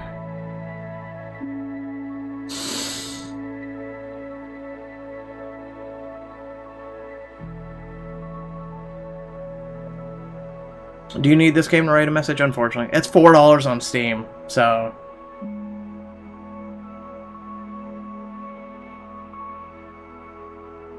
Like, I like the game because it's a way of helping people.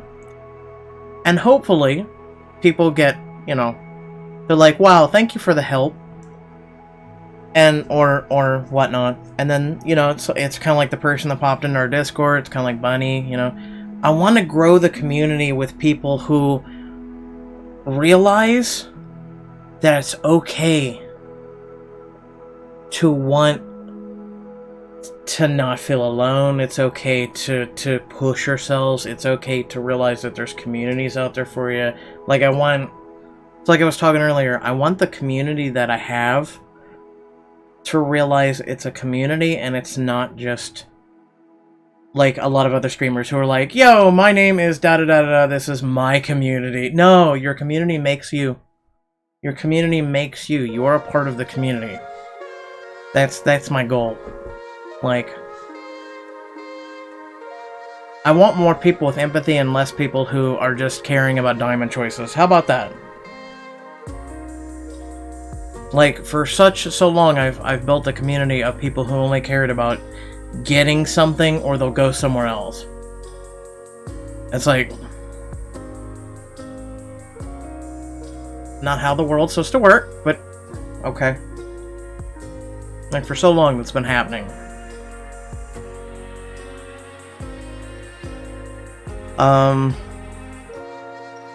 Man, I really don't know how to tackle this one. This one's squandering potential. This one's...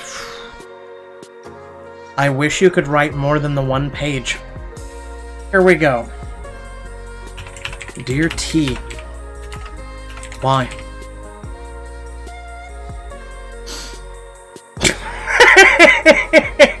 Just why? Just... Why?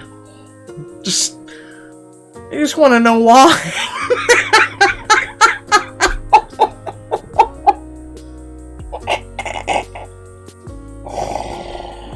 Oh my god, I want to yell!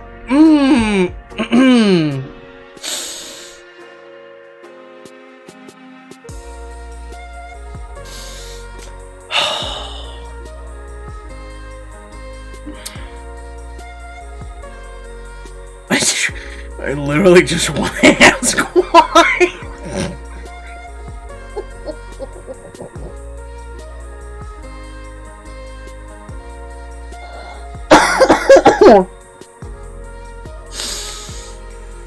Just why? I want you. Oh god. See, shit like this I struggle with.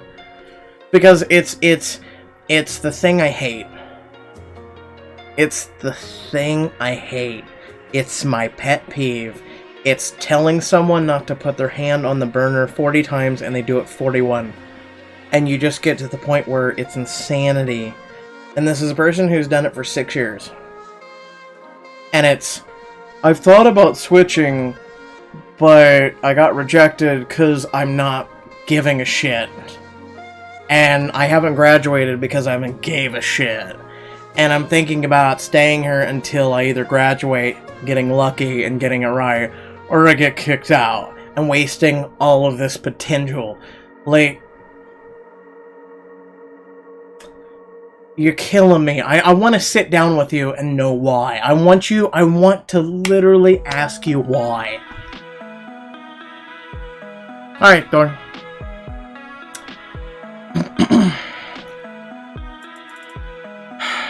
Alright, let's just try.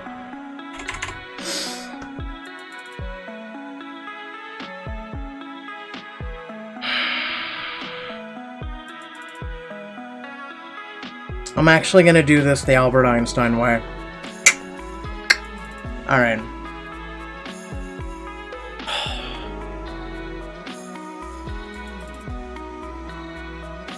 Perhaps think back to why you started your courses and what you wanted to do. You sound like you are stuck in a loop of insanity. Doing the same thing over and over, expecting a different result. It'll never happen. Literally, the definition of insanity is trying the same thing over and over and over while never get it. You expect a different result. It'll never happen.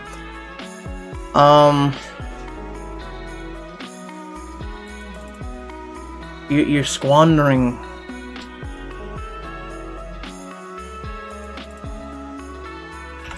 it sounds like you need to renew your vigor for what you started. Or yes, you need to perhaps think of trying something new. Like, you're squandering resources, you're squandering money, you're squandering time. Time is something you can never get back.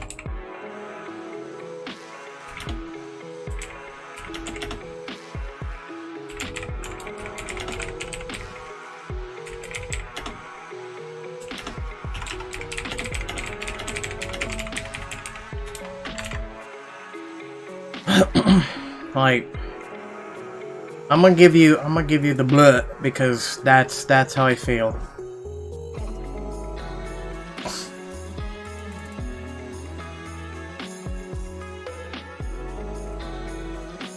Okay, we're back in. We got 1, 2, 3. Okay, I'll accept it. Might be more, sometimes it's delayed. Lost my stepfather 2 months ago, and the anniversary of my parents' meeting is tonight.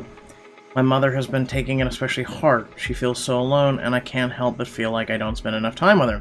I don't want her to be alone. Like, a lot of people don't realize they literally have their answers themselves.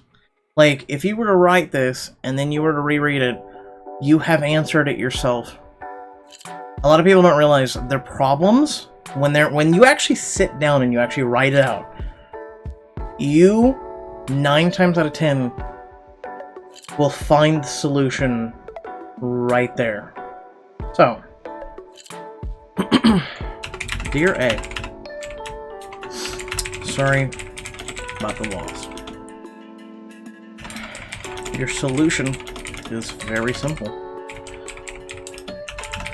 Sit down with her and spend the day with her. Talk about the good memories you have. Make new ones. Because one day, unfortunately, she may be gone too. So spend each day like it's the last.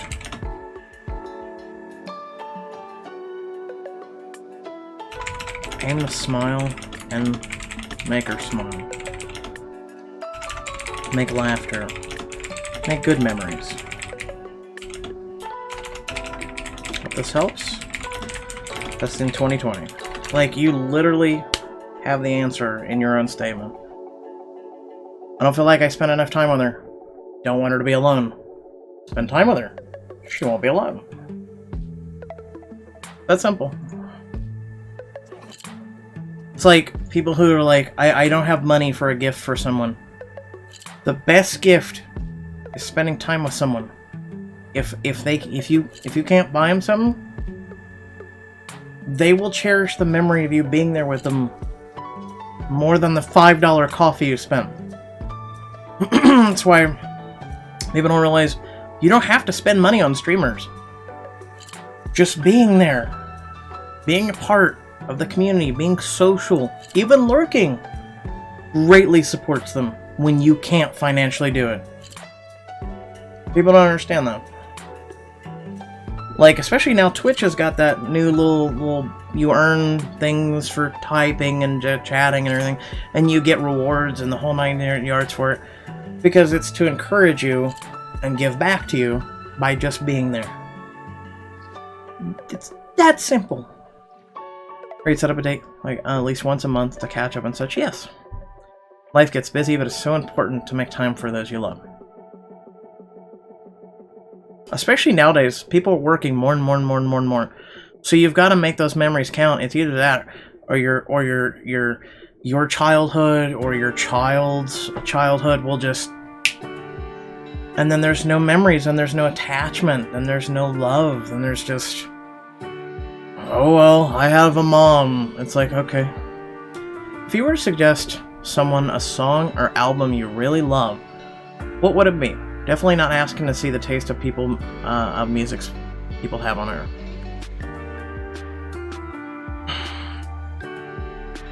I got you. Dear D. NFX. Linkin Park.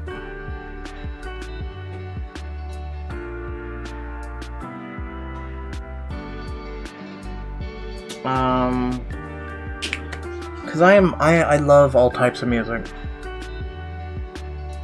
Oh god, what's his name? Oh, Phil Collins.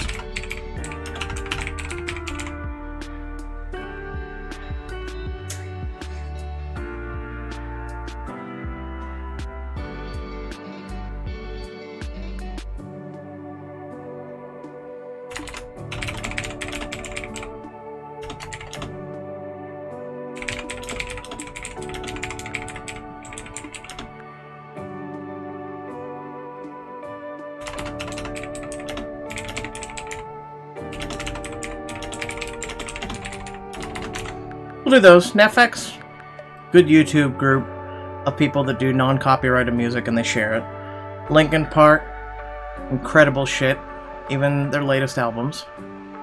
R.I.P. And then Phil Collins. Some good 80s shit, man. Michael Bolton.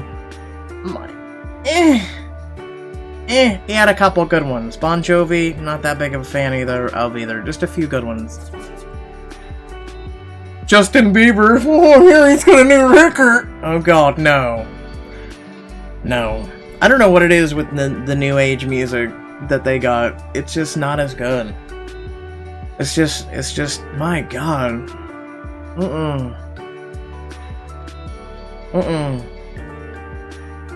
The music of the last decade is just shit. I'd rather listen to some good 80s and not even 90s than I would of the past decade. Like, there's just a few songs. It's like the Billie Eilish song is that, you know, the ball whatever music.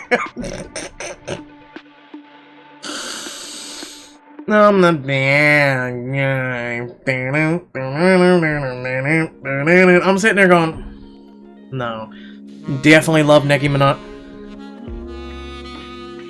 No.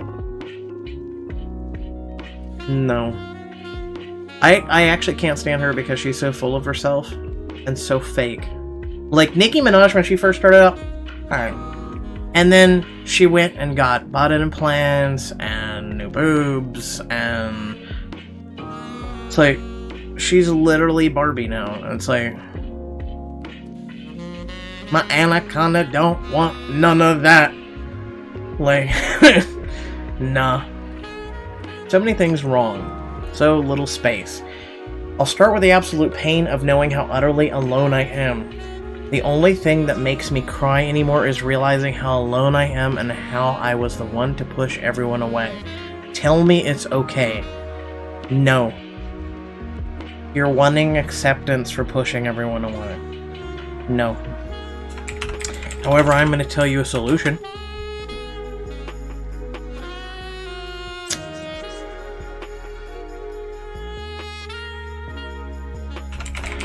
Sometimes we need to be alone to discover ourselves and go from there. So perhaps you needed a clean social slate so you could find people for yourself that accept you for you and vice versa.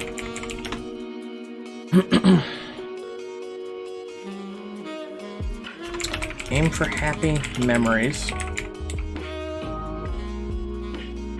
and temper the pain and crying, and aim to smile every day and make someone else smile. Yeah, it's not okay to push people away, but they've already have, so the only thing you can do is now that you've got a clean social slate, like, most likely you've damaged those relationships you have with people you pushed away. So to re-enable them back in your life, it's either going to bring more pain to them or it's going to bring more pain to you. So aim to find people that are new. Aim to find people that you aren't going to push away.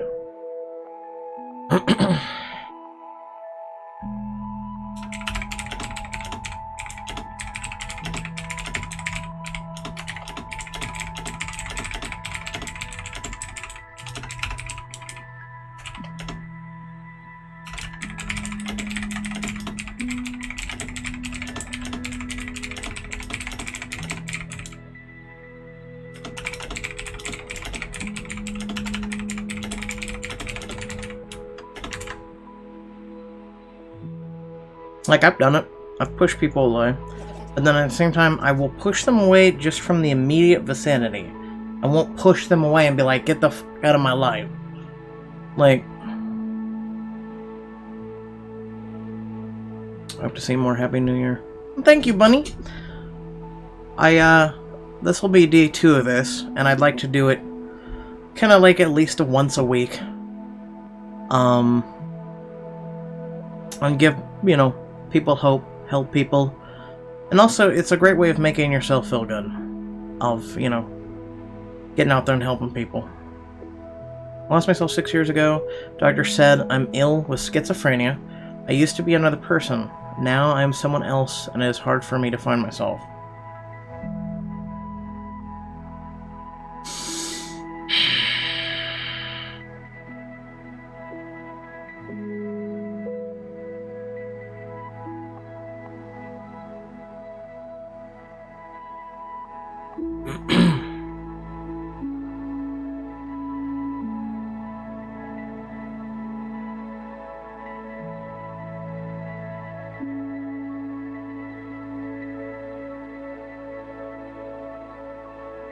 This one's tough.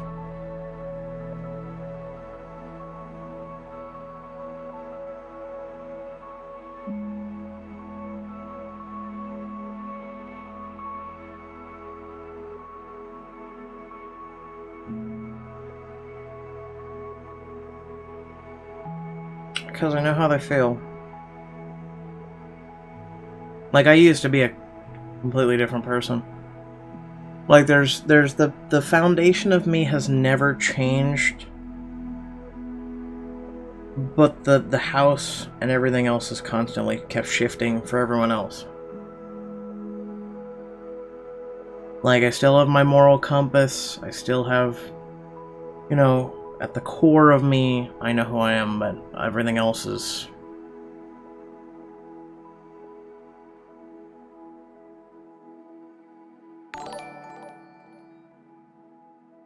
Yay for subbing on YouTube.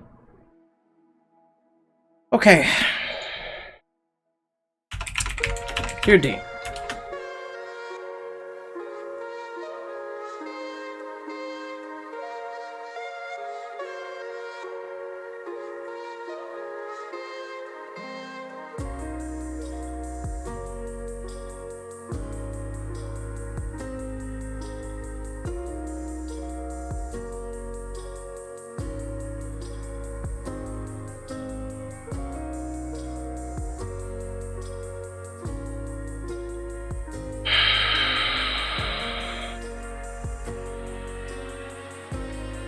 Firstly, coming to terms with this is the first step to finding yourself.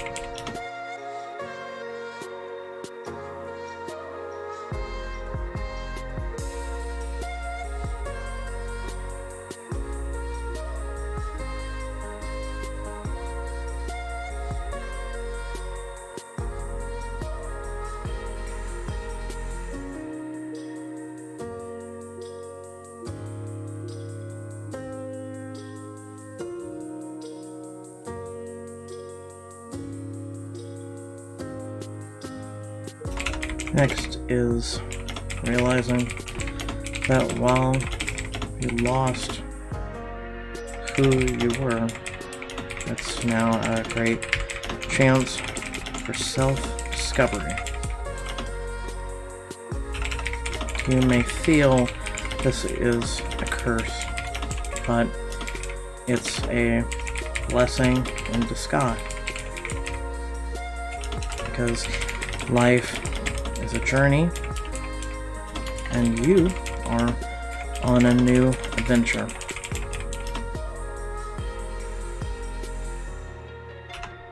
So, rediscover yourself, who you are. Set new goals, do new things. Go find out who this wonderful person it is.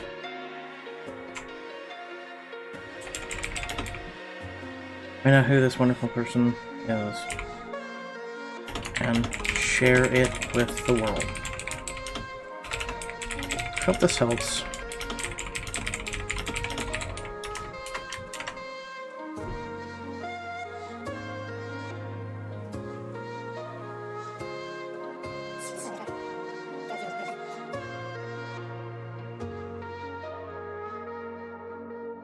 What are some mistakes that you don't want to redo? Mine are not communicating with my friends about my feeling and having a fallout. I don't want something like that again.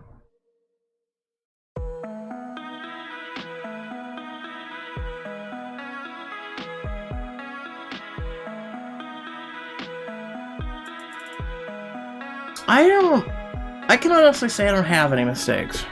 I have regrets, but are they really regrets? So, like, the regret is giving up my life, taking care of my two special needs brothers. Whereas I could have went to college, I had a bright future ahead of me. And it kills me to know I gave all that up. It kills me to realize I walked away from it. But I did it to protect and save my brothers from a horrific future that they would have had.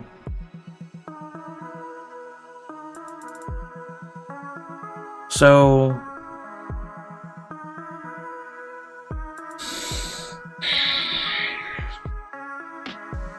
I'm not gonna answer this one. Like, this one's just, it's not really a thing, it's just like them admittance and realizing, like, it's just what did you do? I don't really have a mistake. I can honestly say I don't have a mistake. I can live with that one. If I got anything. I wish there was a new sticker pack. Curse you. Like, I'd honestly pay $1 or $2 for another sticker pack. I'd honestly do it. Just to send people new stickers. It's okay to be sad. It's not a waste of time to feel things. I have many sad pasts that I can talk about, but for now I wish to enjoy the new year, which is kind of enjoyable. So, what you guys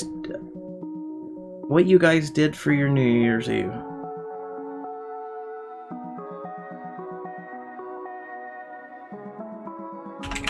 Dear P. Spend it streaming and answering these. Hoping to make people's New Year's that much more awesome.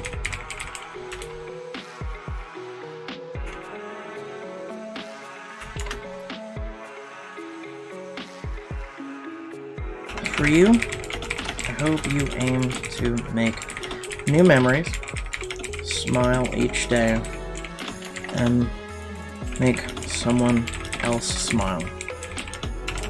Be happy. Laugh.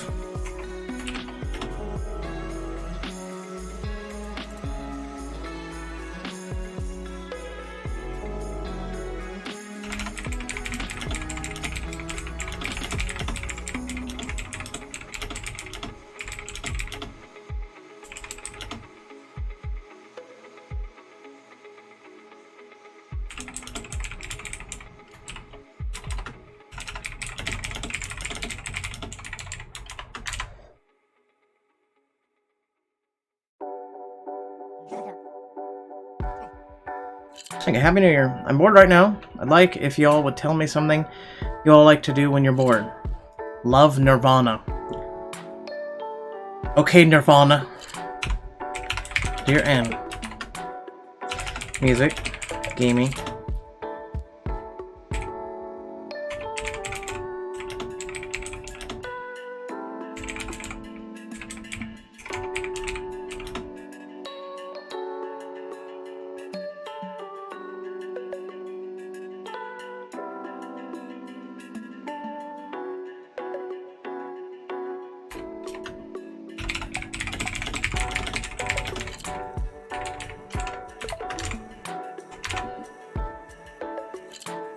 This person is setting off fireworks like every hour on the hour. Well, it's not on the hour, but pretty close. I want to go out at night and have a walk in the park to let my inner wolf out. Having to deal with mean people these days annoys him. As suggested by a friend, yet I feel anxious to do so. I want to overcome this. Help. Dear Anne. Go for the walk. Let your wolf out. That's a good thing. It's healthy. Just be safe.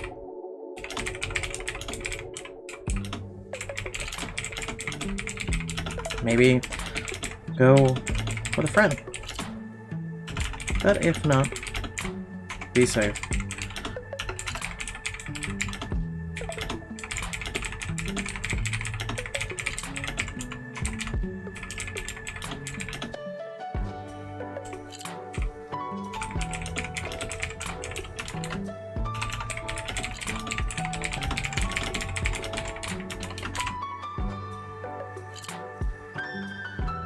Your sticker, I'm trying to click you, stop it.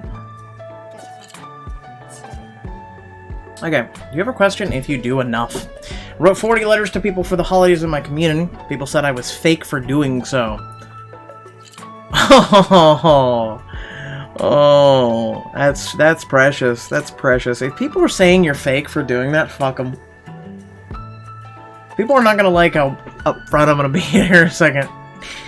Dear F. F them. Seriously. Kindness is not fake. To them, it might be, because they don't know how to be nice. Do not let others dictate what you do or don't do. I've spent now 10 plus hours on here trying to help people while on stream.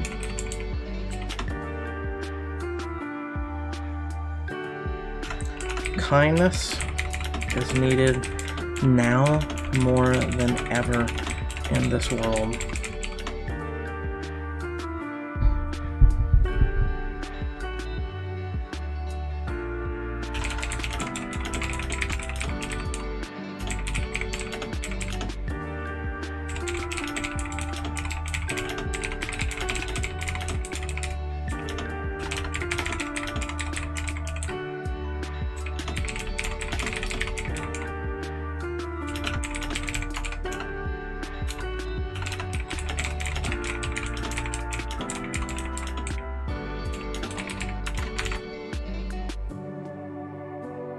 Like, seriously, telling people that they're fake because they're being nice.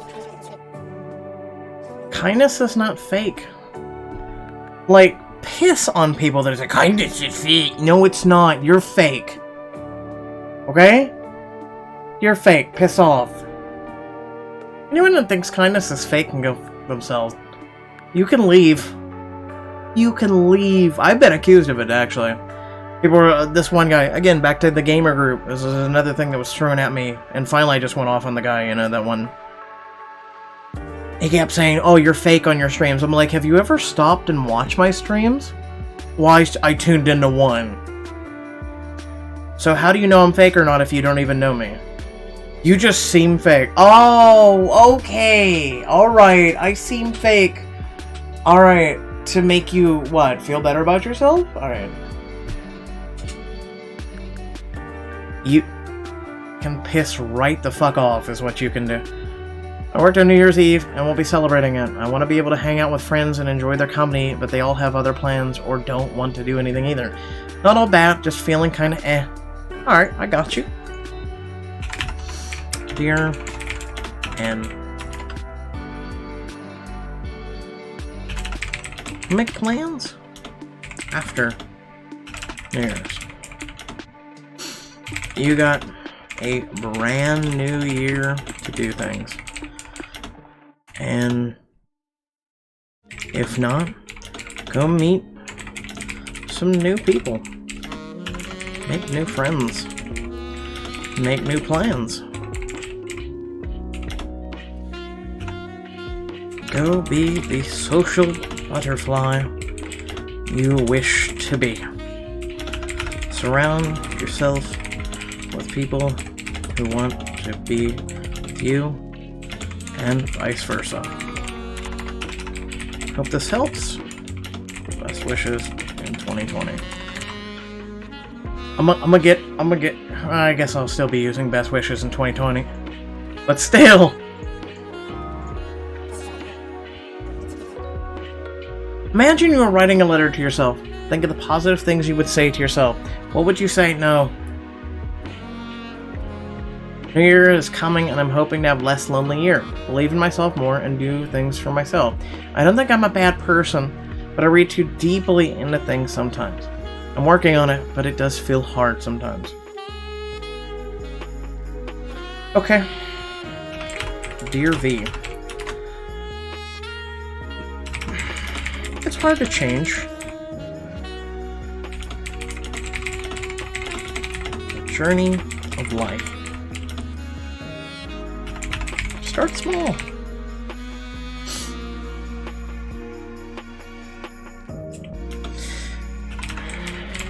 You're not a bad person for thinking too deeply about things. We all do it. Just some don't care to think and just instantly move on. So you are actually a good person for doing it.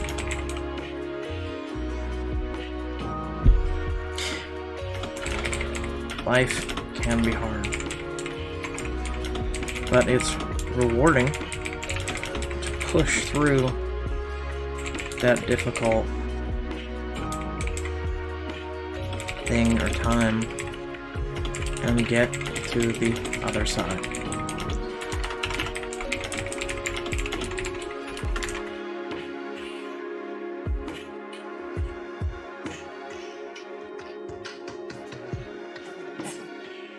Happy New Year! You're much more stronger than you think you are.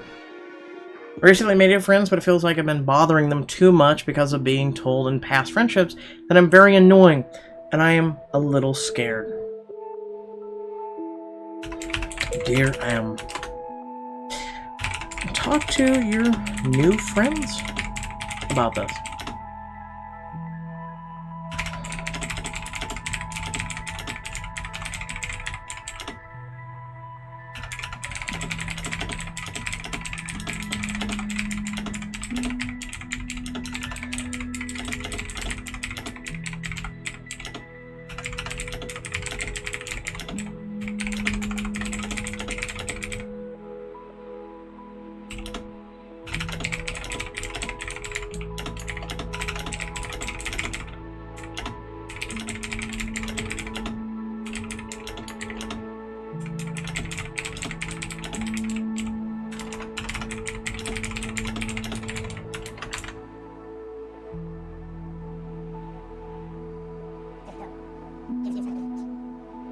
I lost my stepfather 2 months ago, the anniversary of my parents' meeting tonight.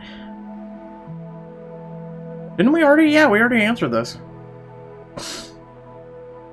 We already answered that one.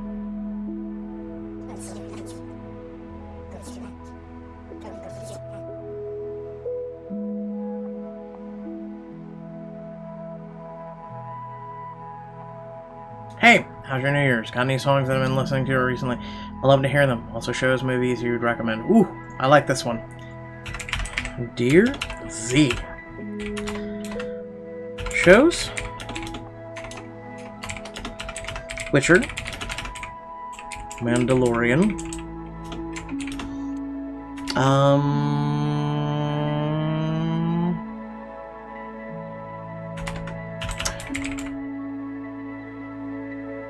Music. FX. Linkin Park. Phil Collins.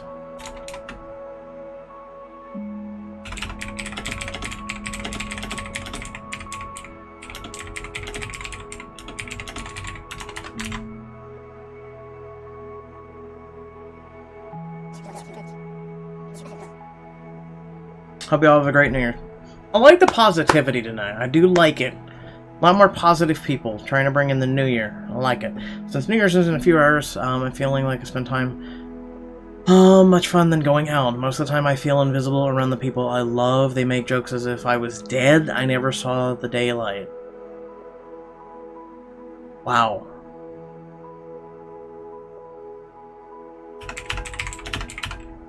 Dear F.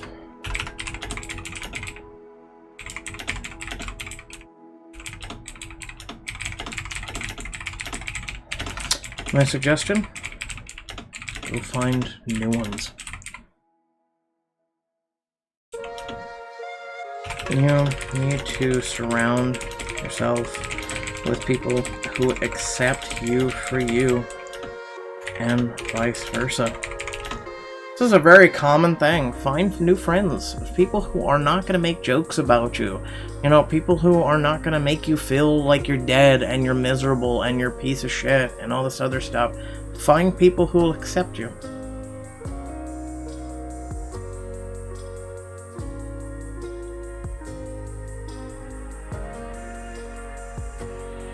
And yes, it's okay to want to be at home and recharge a little.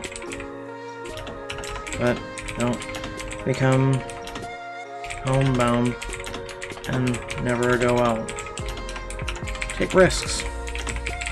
Like I said, find new people. Hope this helps. Best wishes 2020.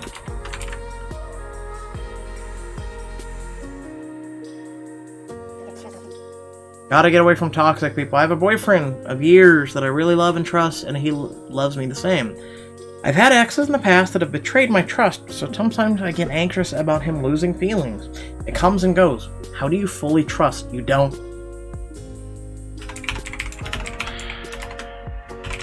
That's love. Taking risks. If you have these insecurities, feel free to sit down and talk to him about them. Let him know. and hopefully he makes you feel secure and listens to you. Most likely, it's just thinking too deeply and too much on a situation.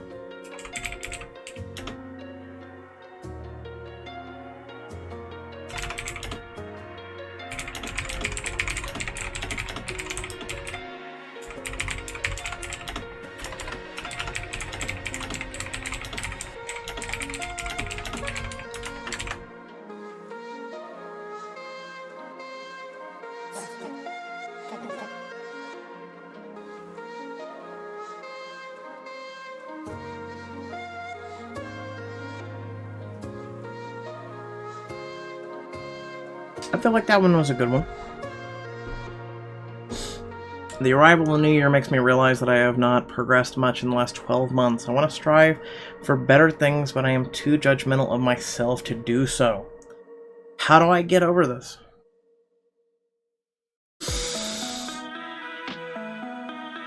Typically, if you're too...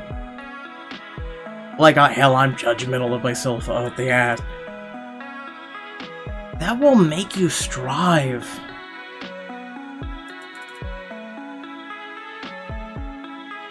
But maybe, I mean, again, people are different, so maybe this person, the fear of judging themselves too harshly keeps them in a standstill from not making progress. Dear S, use that judgmental nature against itself. Don't be afraid of taking risks.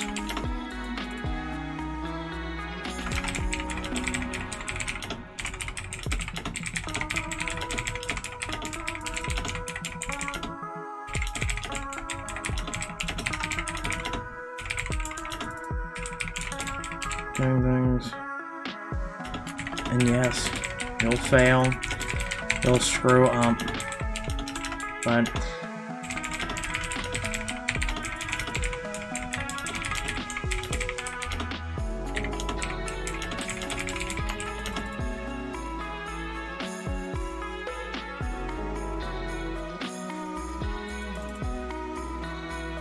did I mention I love this game?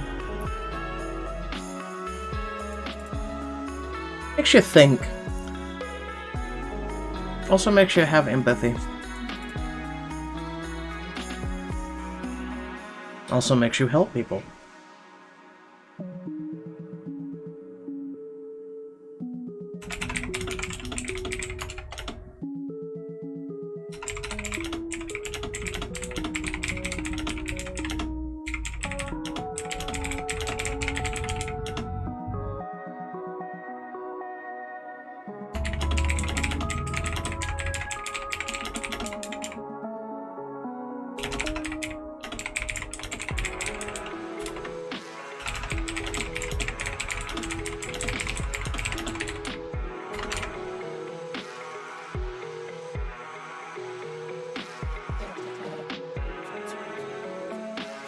I met the cutest girl I've ever seen at a con the other day, and I wish I had told her.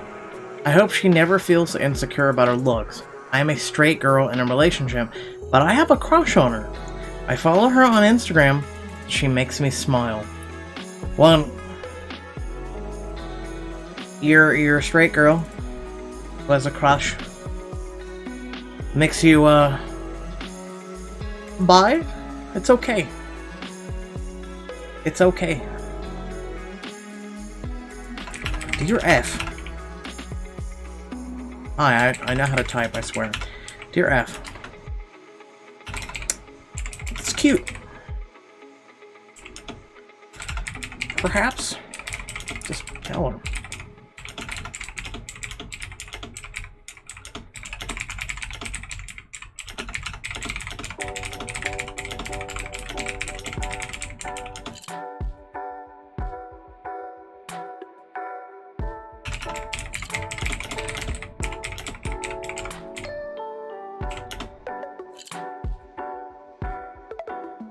Like, you met her at a con and you automatically have a crush on her, though, while simultaneously being in a relationship. I just thought about that. Alright. It's cute. Let's just tell her. Talk to her more on social media, at the very least. Become good friends. I mean, that's what I'm hoping here, but honesty is the best policy.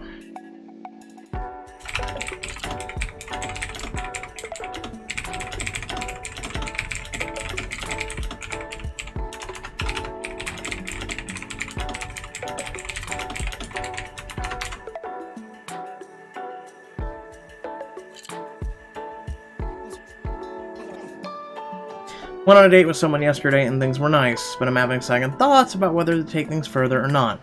Just doesn't feel the same as past relationships. Have you had similar experiences? You were on one date.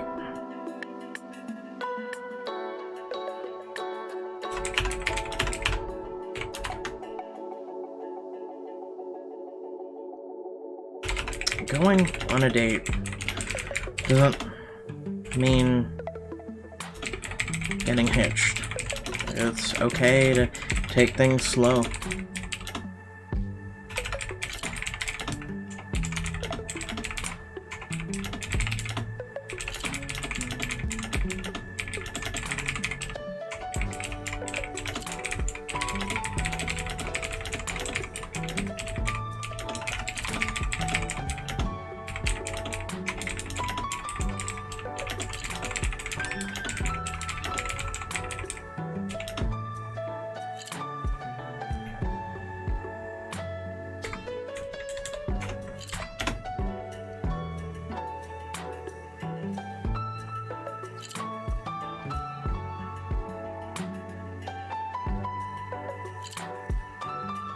Welcome back.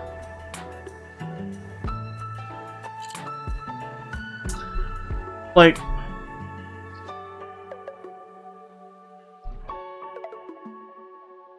you should never hold a relationship up as a pinnacle and go, okay, your relationship clearly failed. But the relationship doesn't feel like the past one, and it failed. A relationship is a relationship. Everything's gonna be different. It's okay.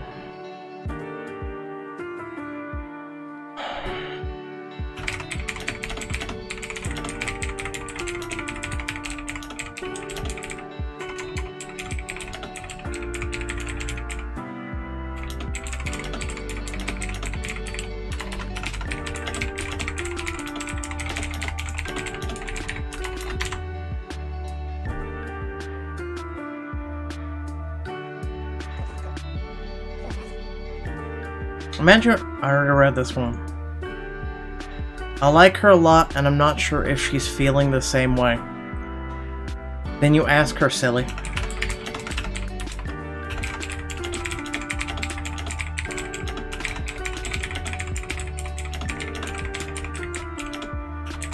Worst case, she says no. But at least you took the risk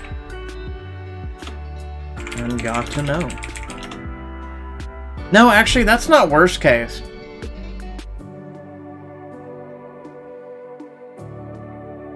No, that's not worst case. Worst case is never saying anything. She might say no. But worst case is you never say anything and you never find out. Take the risk.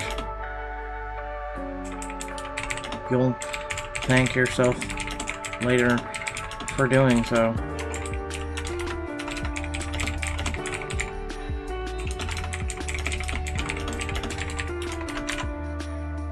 Take the risk.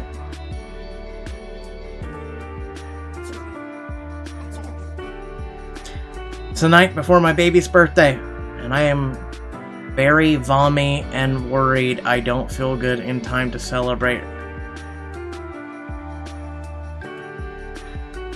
Okay. Dear S, It's okay to not feel good. It's life, and I'm sure she'll understand. Make it up to her.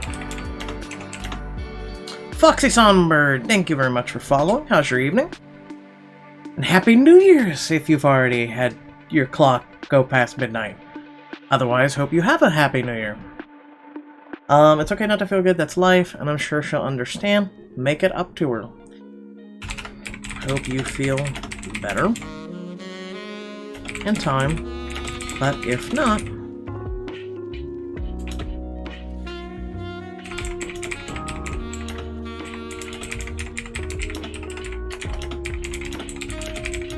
do feel better.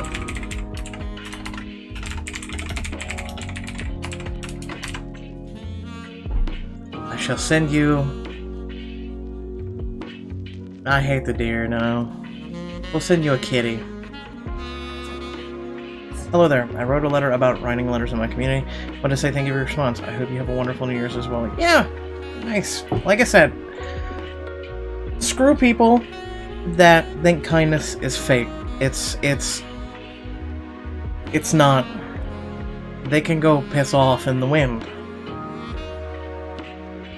This world needs kindness more than ever right now, and it's something that's diminishing and diminishing, and we have so much negativity in the world, and then it's, no, you're fake because you were positive. Why am I fake? Like, trust me, I've had the same shit said to me, and then you just give them a middle finger, and you just say, you know what, I'm gonna keep being me, and you can go piss off.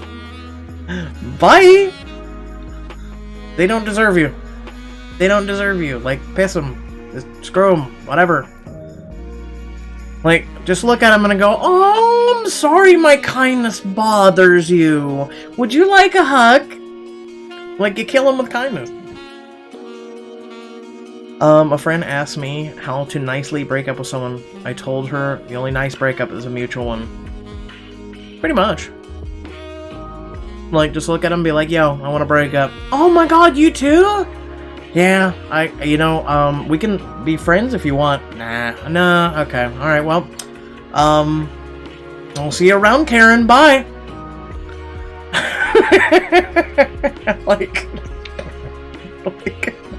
Just, bye! Like, that's about the best ones, is mutual. Share your favorite holiday recipes. I have none. What are some better ways of making friends besides school? I have friends at school, but feel like I can't connect with them. I see them more as people to just talk to make the day pass. Okay. I got you. Dear M. Meet people who share your interests, hobbies, etc. You can find gaming groups or arts and crafts groups. Whatever you are into, most likely someone is too.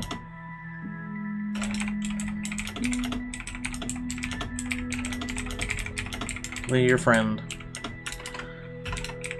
Hope this helps. Best wishes in 2020. Like, oh, that's a glowy cube. It just looks like a book.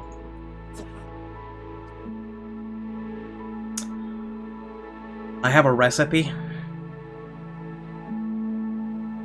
I mean, I would have done teriyaki salmon, but eh. I have to feel like I did wait to my family, and I feel like I only cause problems and make expenses. I really feel worthless.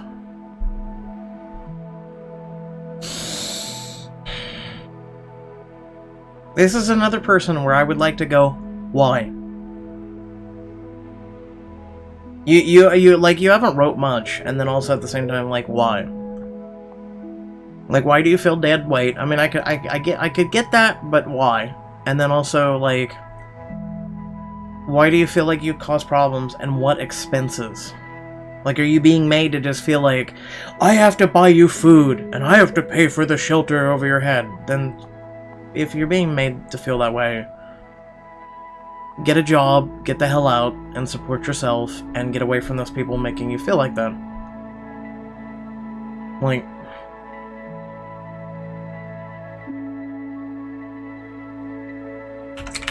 dear G, I'm sorry you are feeling that way. No one should feel like that. And hopefully it's just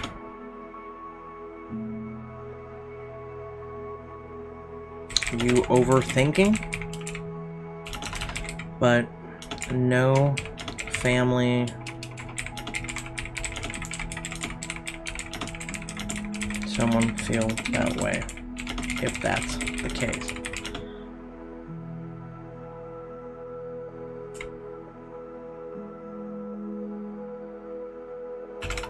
My best suggestion would be to seek personal freedom. To go out and support yourself and get away from that negativity.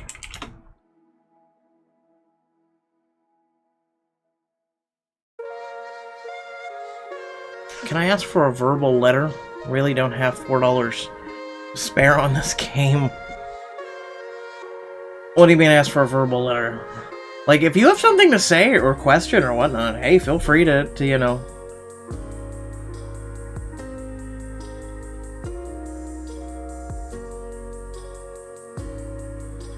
Support yourself and get away from that negativity.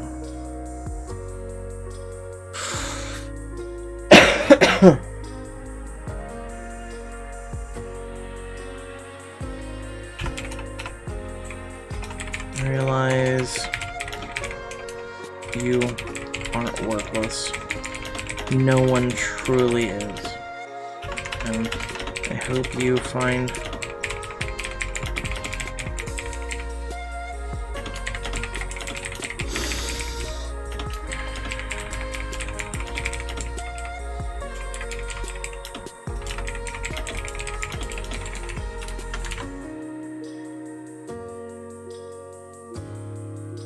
okay, got time for a couple more. And then, like I said, gonna spend a few minutes with my brothers and then come back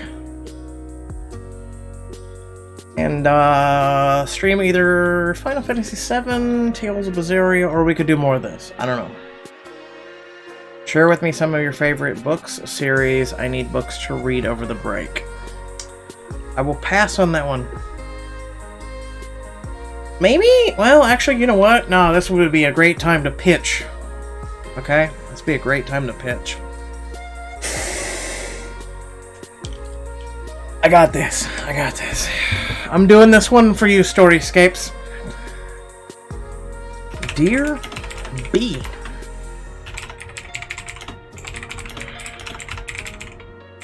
Storyscapes.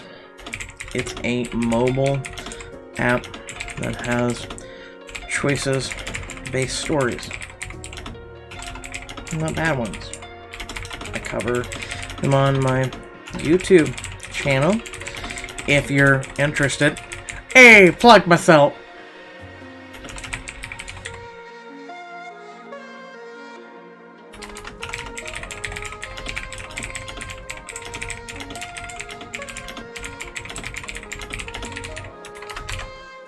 There we go.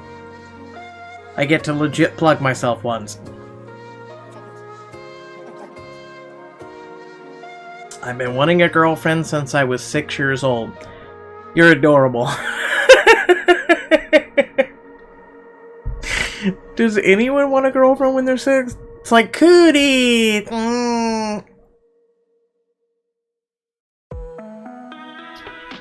His dad wants me to be a better role model, but I'm going to teach differently than I do. I mean, that's all you can do as a parent is teach, is you know, teach better and be better and aim for your kid to be better than you are. That's all you can really do. I mean, if I had a kid, I would do it. One, they would never cry. If they did, it sure as shit would be tears of joy. I would teach them martial arts, meditation, how to be strong, be a shield for others. Like, I would raise my kid right. But at the same time, do I really want a kid in this world when this world is so negative and it seems like it's going downhill? Like, I hold hope. I hold hope that it will get better. But at the same time, just, it's difficult to just want to be optimistic every single day. Especially when you turn on the news and see the stupid crap people are doing. Like, that's one of the reasons why I avoid news anymore. I don't even have a TV in my room. I avoid news unless it's on, like, Twitter when I go to post or read, you know, someone else's feeds or something. I'm like, nah. Too negative. Bring you down. I still don't know how to go about getting one. I know that girlfriends can't be everything you want them to be, but I'm looking for a specific type of girl, but I have no clue where to look. I need advice. I want to talk to this kid. Like, how old are you? You are adorable. This kid's cute. He's cute. He's cute. Dear N. You're cute. But... Hey, Draven, how are you? And you're welcome. You're cute, but... girls aren't everything. I'm gonna treat this, until I know otherwise, I'm gonna treat this like the person's a teenager, since they've been wanting a girlfriend since they were 6. Thank you for following, Draven. Thanks for the reply. Hope you have a wonderful 2020. Hope you have as well. Thank you for following. Love this game. It is awesome. Making people's days. Like, and it's very chill. Girls aren't everything. But if you really want one, be yourself. But like I said, I'm gonna treat this one like it's a teenager, because I feel like this is a teenager.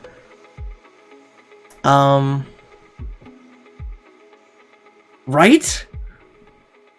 Look in a library. It's true. Look in a library. Meet someone online, gaming or something.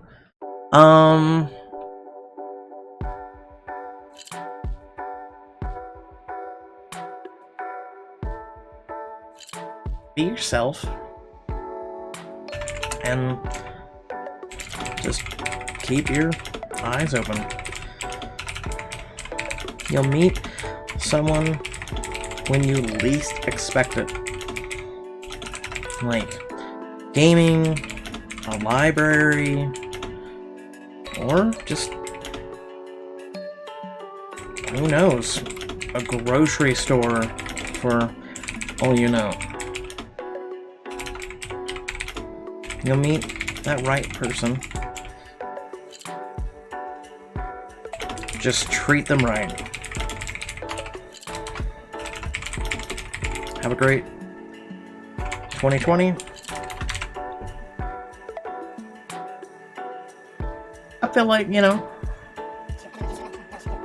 I'm gonna go answer some more letters. Have a nice stream and you have a good one as well. 90s kids, go look at the commercials from the 90s on YouTube while high. I like this one. No, kids, don't do this. And dig deep. Those are some really good nostalgia trips. I brought back some good things from my past doing that. I mean, that's nice that he found that. I typically don't need to do drugs to go have my trip. But, like, hell, there's some good shit from the 90s. Back when, actually, you know, there would be Mortal Kombat advertisements, and gaming was awesome, and, you know, not a jail cell. Yeah, that's true. I'm worried that my next job won't be as fulfilling as the one I'm leaving. I'm lucky to do work I enjoy and I'm good at, but I know myself well enough to see that I have to be engaged to not screw it up.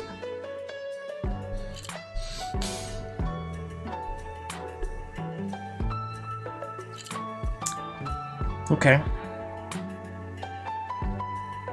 That's simple. Dear B, don't screw it up.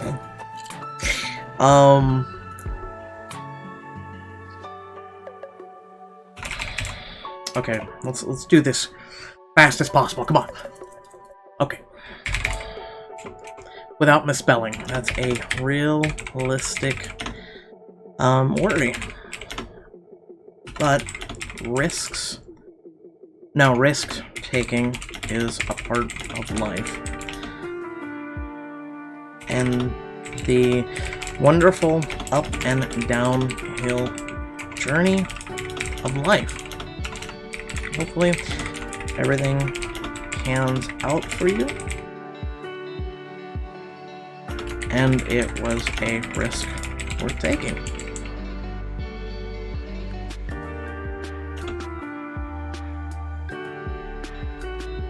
Just make sure you are engaged and focused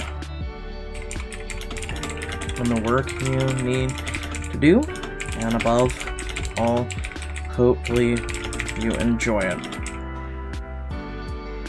long term.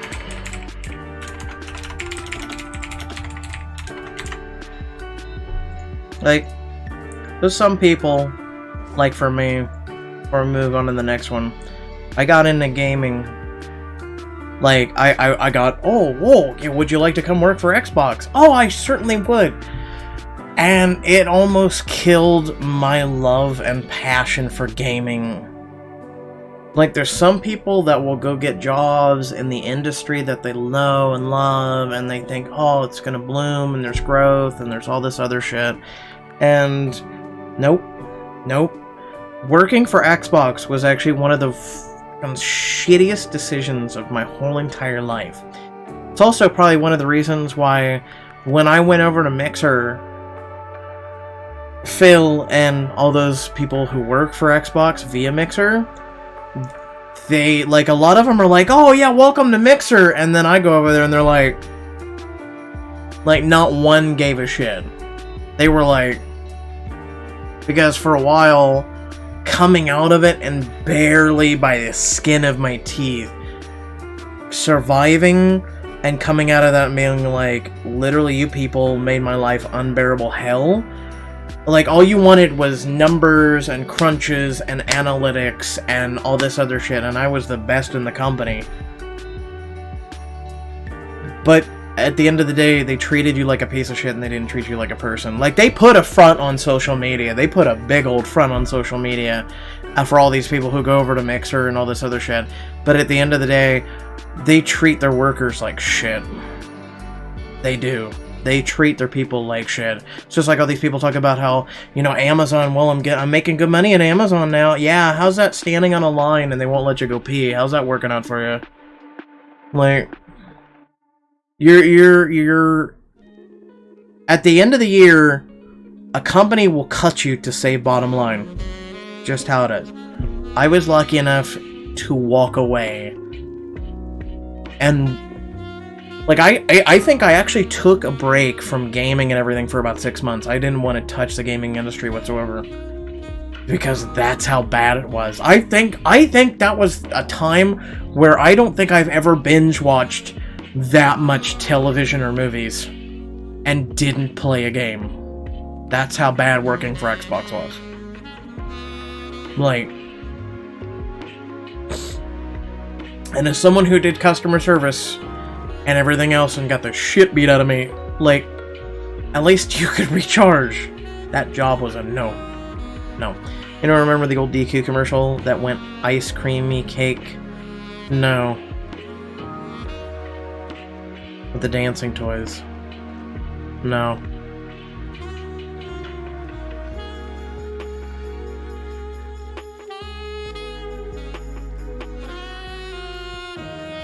No.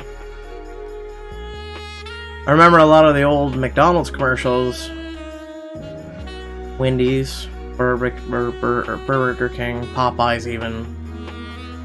No? The only one I remember was their cones, and then the things that with the wood things. My god, what the hell are they called? The dipper things, the dipper cones, but the whole thing's covered. Not a cone, it's one of those things. Popsicle, but it wasn't a popsicle, it was like, had a thick, like it would curve, like it was a figure 8. Those are the only commercials I remember from Dairy Queen. Drumsticks, no. Though I did, god, I haven't had an ice cream cone of theirs in a while. Now I'm thinking of a chocolate-dipped ice cream cone, I hate you.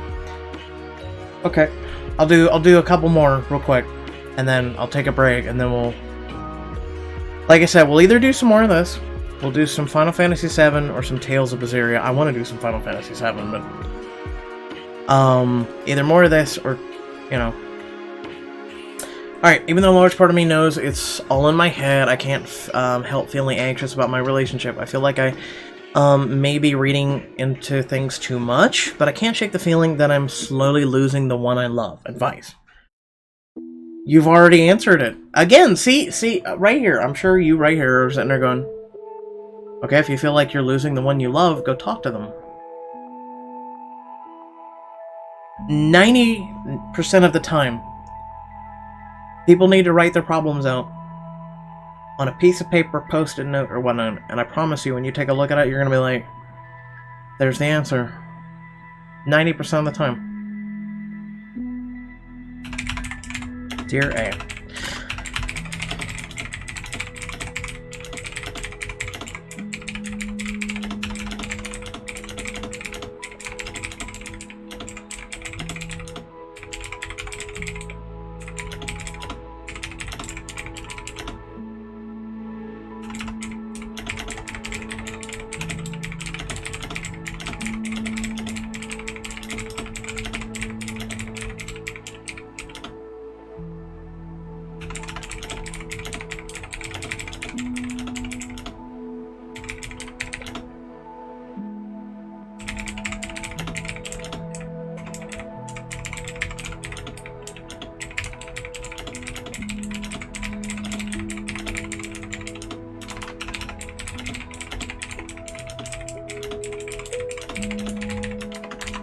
Most likely, they'll go talk to them, and if there is an issue, they'll bring it up. If there isn't an issue, then it's like, okay, I talked to him, thanks for the advice, cool, awesome, I can move on with my life and worry about something else, like this no-fat yogurt or something, I don't know. I've been with my boyfriend for nearly a year now and love him with all my heart. I don't know if it's just a natural attrition, but I feel as though we're growing more distant and it worries me. I'm just being irrational. How do I ground myself? Welcome to the new year, where clearly people are going to continue having these issues. Alright, what do we got for links? Ice cream cake commercial. Hold on, let me take a look at this.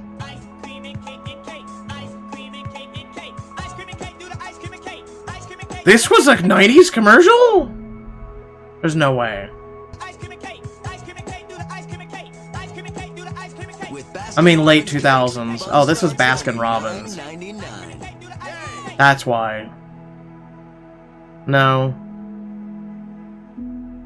Yeah, I'm like, with the song and everything, yeah, there's... Okay,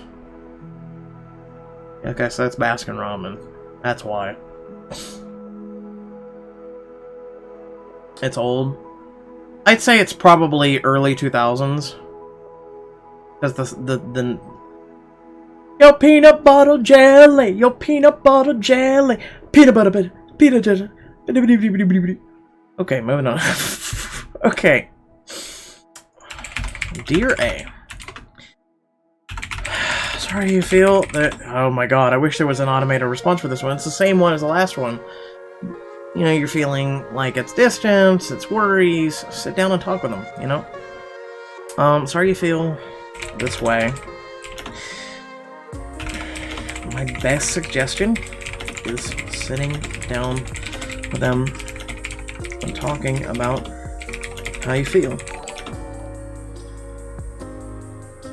Pros. I swear I've seen that name before. Thank you for subbing on YouTube. I swear I've seen that name before. I swear YouTube, like, I've been having a couple people say, I, for whatever reason, got unsubscribed to you. And I'm like, okay, YouTube. Alright. Is this how we're doing this? Are you pissed off I told Susan Wojcicki off on Twitter? Are we doing this? Or you want to fight? My best suggestion is sitting down with them and talking about how you feel. This will either help if there is any issues between you and bring you closer, or you'll find out it's just you overly thinking too much.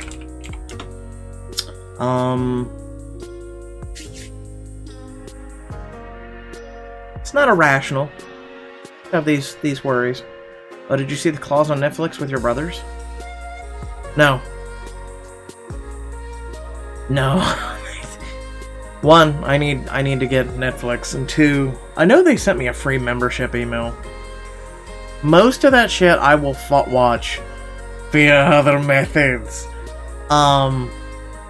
So, I mean, that's probably all I'll end up seeing it. But yeah, with everyone being sick, he's still sick. Tonight, we went into the grocery store, and he was just like, one overheating, and then he starts stomping his foot when he starts getting upset. I was like, well, got time to leave. There was like 1 million people in Kroger's. I was like, no, I'm done. I'm done with this shit. Bye. Like 50 million people wanted to all buy alcohol at the same fucking time, and the line was atrocious, and I'm like, there ain't enough damn self-checkouts, and there ain't enough cash registers. I'm done.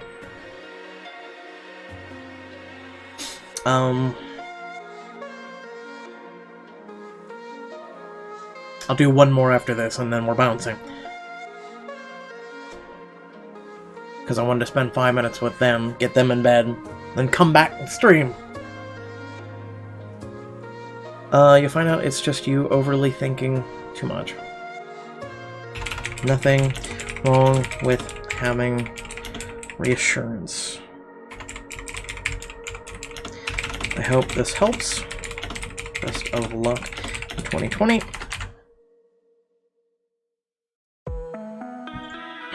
Also, we'll have a new song for this after midnight, so this will be nice. Okay, I'm on a new medication that makes me feel very horny. And I feel like my boyfriend is getting tired of me and my body. What?! Can I have the medicine?! There's a lot of fapping that has to be done. It might be a bug. Getting randomly unsubscribed from your channel. Yeah, but that or it's fucking YouTube giving me a big middle finger because I keep cussing out Susan Wojcicki on the fucking platform. I'm just so tired of her bullshit. Everyone's getting so tired of her. She had, so after the PR thing, before, you know, I gotta answer this in the next couple of minutes, but, this one will be easy to answer. This one sounds so weird, but anyway, she went with MatPat, and they released the uncut interview, and, like, he even called Susan Wojcicki. In case you don't know, she's the CEO of YouTube. Ever since she's become the CEO, YouTube has become shit. For all the problems that you have on the platform, you can thank her. The ad apocalypse, like, the COPPA thing, where literally, today, I have to go on my channel, I have to fill out this big fucking thing to secure my channel to prevent it from me being sued for $42,000 a video. Because I can't have my content appeal towards children. Even though, literally, up until today, everyone will have wanted to appeal because it's the only way to get money. So, basically, the next ad apocalypse is starting tomorrow. It's wonderful. It's awesome being a content creator. It's just... love it. That's why I'm like, hey guys, please hit that join button on YouTube. Or support, you know, the channel in other ways. Please, thanks. Everyone's about to get hit. I think that's one of the reasons why a lot of content creators have taken a break off, because they know what's about to start hitting the channels in just a couple hours, let alone a couple days. They're gonna start feeling it. And she's made the platform become shit. And she had the interview with Matt Pat, and he called her out. He says, "I see you keep looking at the clock." He goes, hoping the timer runs out. And she's like, no, bullshit, bitch. Shut the fuck down. Like, half the time you won't even answer his questions. And you're in a room of content creators on the YouTube con. You willingly came here, and you won't answer this dude's interview questions. And he's giving you softball ones, and you're not even answering them. Like, he was making her squirm. And then she goes on 3 other channels, and they ask her a bunch of questions, and she dodges them. Like, why are you even fucking going to have interviews now? Like, why? Just give up. We know you ain't gonna answer worth a shit. Like, you were screwing this platform over so bad, it ain't even funny. And I've called her out. Like, I still get likes on the one tweet that I literally call it out and I say, YouTube doesn't even play by their own rules. The YouTube Rewind. They literally blocked me and my criticism of it, and no one on my channel got to see the video at all. And I had to go back and edit it completely. Because for 8 hours, not one view went to my video, and it literally said blocked. You're telling me criticism of your YouTube Rewind is blocked? So I had to worm that thing in there. With editing and everything, I had to remove sections of the video, I had to remove all audio and the whole 9 yards just so people could watch me being criticizing of it. Like, YouTube don't play by their own fucking rules. No. Okay, dear K, you're the last one before I'm calling it quits. I'm on this new medication that makes me feel very horny. I mean, no. Can I know what medicine? Question mark? I feel like my boyfriend is getting tired of me and my body.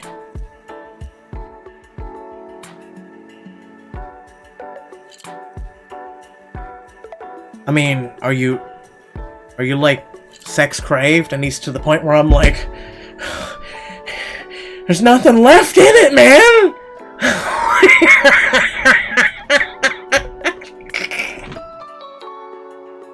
Yeah, you might have to let him recharge a little, you know? Give him a day off. Like, that must be some awesome medicine.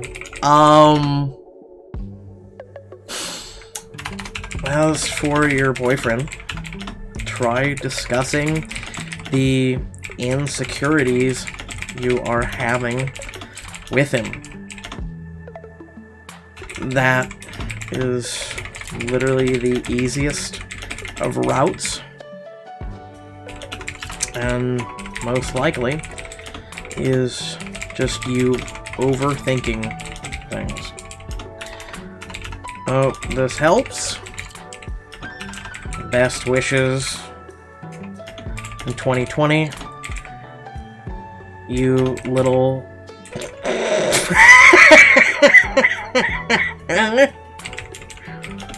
horny rabbit, you.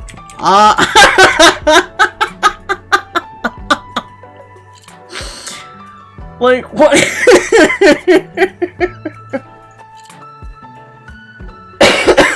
Okay. No more. 1, 2, 3. Okay. Like, I think the only thing that goes in your mailbox is literally a developer saying something. I think that's the only thing that goes in your mailbox. Alright. Let's see. Favorite color chain, white. Mine, deep purple. Red pew with Twitch color. Okay.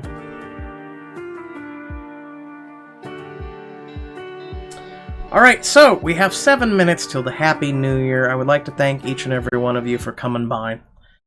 I'm gonna be back and be streaming some more.